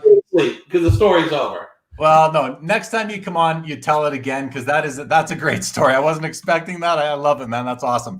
Okay, we're gonna just run through the final comments of the night from the viewers, and then we're gonna sign off for the evening. Awesome. So very quickly, Ed says, thank you guys. We'll be returning. Thank you, Ed. Thank you for joining. Dan would love an auto for the PC. I think he wants one of yours, BG. Mike says, had a great time tonight. So informative. Thanks so much. Mike, thank you for joining. Dan says, this has been great. Thank you, Dan, for watching. Thanks, Brian. Keep up the passion from Simon Meredith. Legion with his thumbs up. Thank you, Legion. Oval Office 2020, please, from an unidentified Facebook user. There's a product request for you, Brian. Yep. Simon says, how did the name of Leaf originate? Simon, we're just not going to get into that story right now. Maybe next time. Ed says, yeah, that's a story to tell. Yes, it was. Wow, great story. Oh, man, like a boss. Classic. Thanks for sharing the story, Brian. Awesome story. Thank you. Epic. Thanks, BG. That was a great story, Brian. I'm glad that we took the time to tell it tonight. You got to reward the guys that hang around until after midnight on the East Coast. What's that? The guys that are up after midnight on the East Coast, they deserve a good story to end the night. For sure. Oh, Jeff Wolf in the house. Nothing like watching a few hobby legends on a Saturday night. Jeff, thank you for joining. Great to see you, my brother. Jay Ghost says, awesome stuff as always. Thank you, Jay Ghost, for joining. Dan says, you are welcome, sir. Okay, I'm going to end it now, Brian. Thanks again a lot for joining. Yeah, it's been a lot of fun, man. This has been a big one for sure. A long one, I should say. A great episode, tons of information. I can't believe we're almost at 3 hours, man. It's almost 3 hours, dude, that we've been on here. Thank God I had my tea here. I got to nurse because I would have lost my voice. I tend to talk a little bit. I'm not sure if you've noticed yet. Yeah. Steven says you have a customer for life, Brian. That's really nice, Steven. Very nice. So listen, we both need a bathroom break at this point, Brian. So let's cut off. Viewers, guys, thank you again so much for watching. If you're new, I really appreciate you tuning in. And I want to thank Brian for putting so many more eyeballs on this show tonight. Again, if you haven't subscribed, please do. You can follow the show on Instagram. There it is on the ticker below. You can, if you're on Twitter, Sports Cards LIV1. If you are on Instagram and you want to follow me, JLee_cards. And for Brian, if you want his tips and you're not yet following him on Twitter, it's @LeafCEO. He will tell you what he's buying and what he's paying a lot of the time. And of course, here are the upcoming episodes. This coming Wednesday, the buyer of the Sidney Crosby Cup RPA for $125,000 will be joining me. Next Saturday, Brian's employee, Greg Cohn, will be joining. The Wednesday after that, we have Ken Golden of Golden Auctions, and so on and so forth. Lots of great episodes coming along. So this was episode number 35. The rest of them are on the YouTube channel. Go check them out. They're long. I got to warn you guys, this isn't the only long episode I've done. They're all long, minimum pretty much an hour and a half. So I recommend you pick the ones you like and you watch them in segments if you want to get through them, because they are long. Okay, that's it. Good night, everybody. Brian, wait there for 1 second. Good night, everybody. We'll see you again on Wednesday.